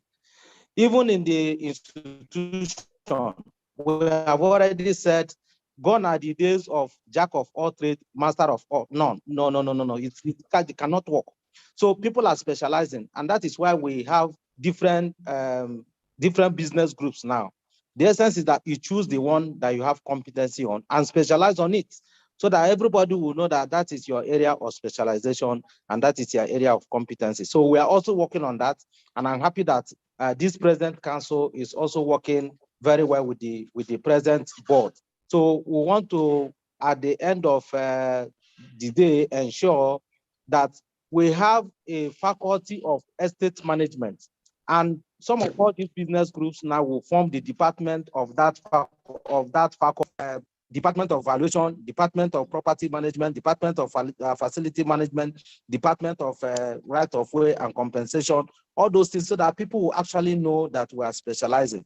So it's thing that all of us must work together, those in academia, those in practice, and the institution. So I want to promise you that the institution will be ready to partner with you and those in practice. Of course, we are like the father for everybody. So we'll be there to ensure that whatever program you are going to bring up that will enhance our position in the society, we're going to support it, because that is why we're elected to lead on behalf of the people. So on behalf of the council, I want to congratulate the chairman of of this group. I want to congratulate his other ESCO members and the entire Niesv Academia group. You have done well. In fact, let me tell you the truth. Why I decided to wait was because of the ideas that are being generated on this topic. And I'm happy that I stayed till the end, because that will also help me in making decisions. Without preempting what the rapporteurs will send to the council, I want to assure you that the education summit, whenever you are ready, and I want to plead that it should be as fast as possible, so that before, if it's possible, before February next year, we should be able to hold it. But let there be enough publicity for people to participate and ensure that we get it right, so that whatever decision we're going to take will also be sent to the policymakers and those that actually influence our practice. I want to thank all of you, and I'm happy that I stayed till the end. Thank you so much, and thank you for all the sacrifices that most of you are making the institution to grow. You can imagine all of us staying for almost 4 hours now, and there are people who have sat down to do research to bring it up at this level. So it's for the benefit of the profession and the institution in particular. So I want to thank you for the sacrifices you're making, and I pray that God will continue to strengthen all of us, that at the end, we're going to reposition estate surveying and valuation in Nigeria to the level where people we know who we are and what we do. Thank you, and God bless you all. And thank you very much, our proactive president. We are so glad that you have approved for us to move ahead for the second Niesv Education Summit. Indeed, Continue.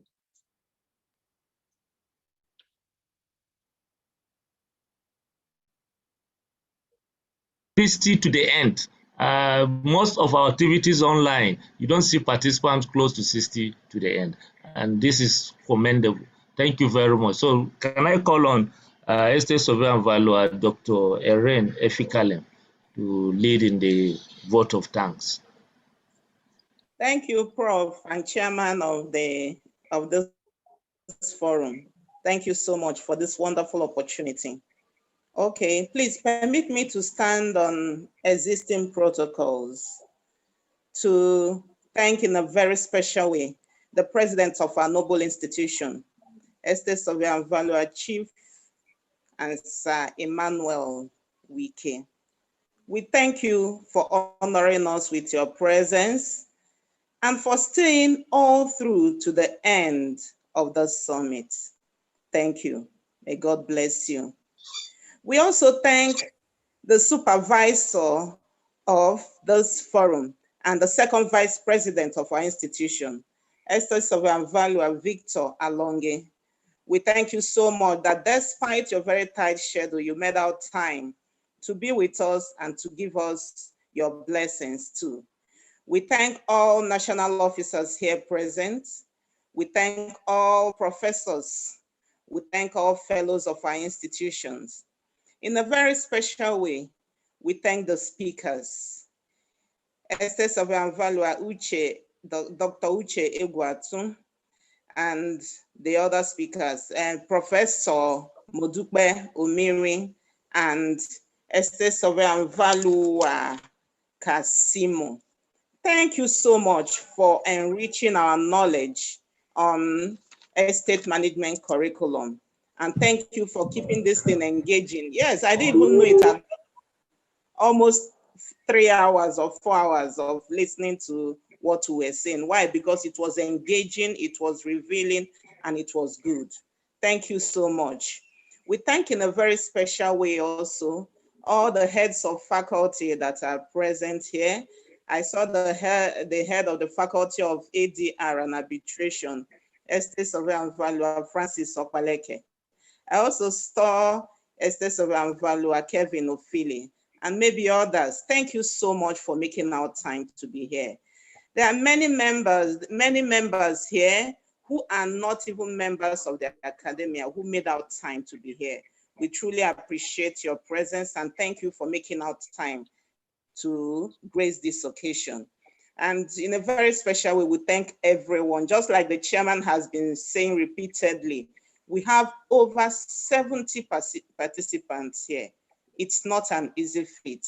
Thank you so much to everyone who made out time to come, to contribute either through chats or through comments. We say thank you and pray the good Lord to bless us all. Thank you. Thank you very much. On this note, we have come to the end of this interaction, and I wish everyone, a success in all our endeavors. And we pray that Almighty God will continue to grow the institution to the greatest height and enrich each and everyone. Thank you very much for accepting our invitation. May God bless each and every one of us. Thank you very much. Thank you. God bless you all.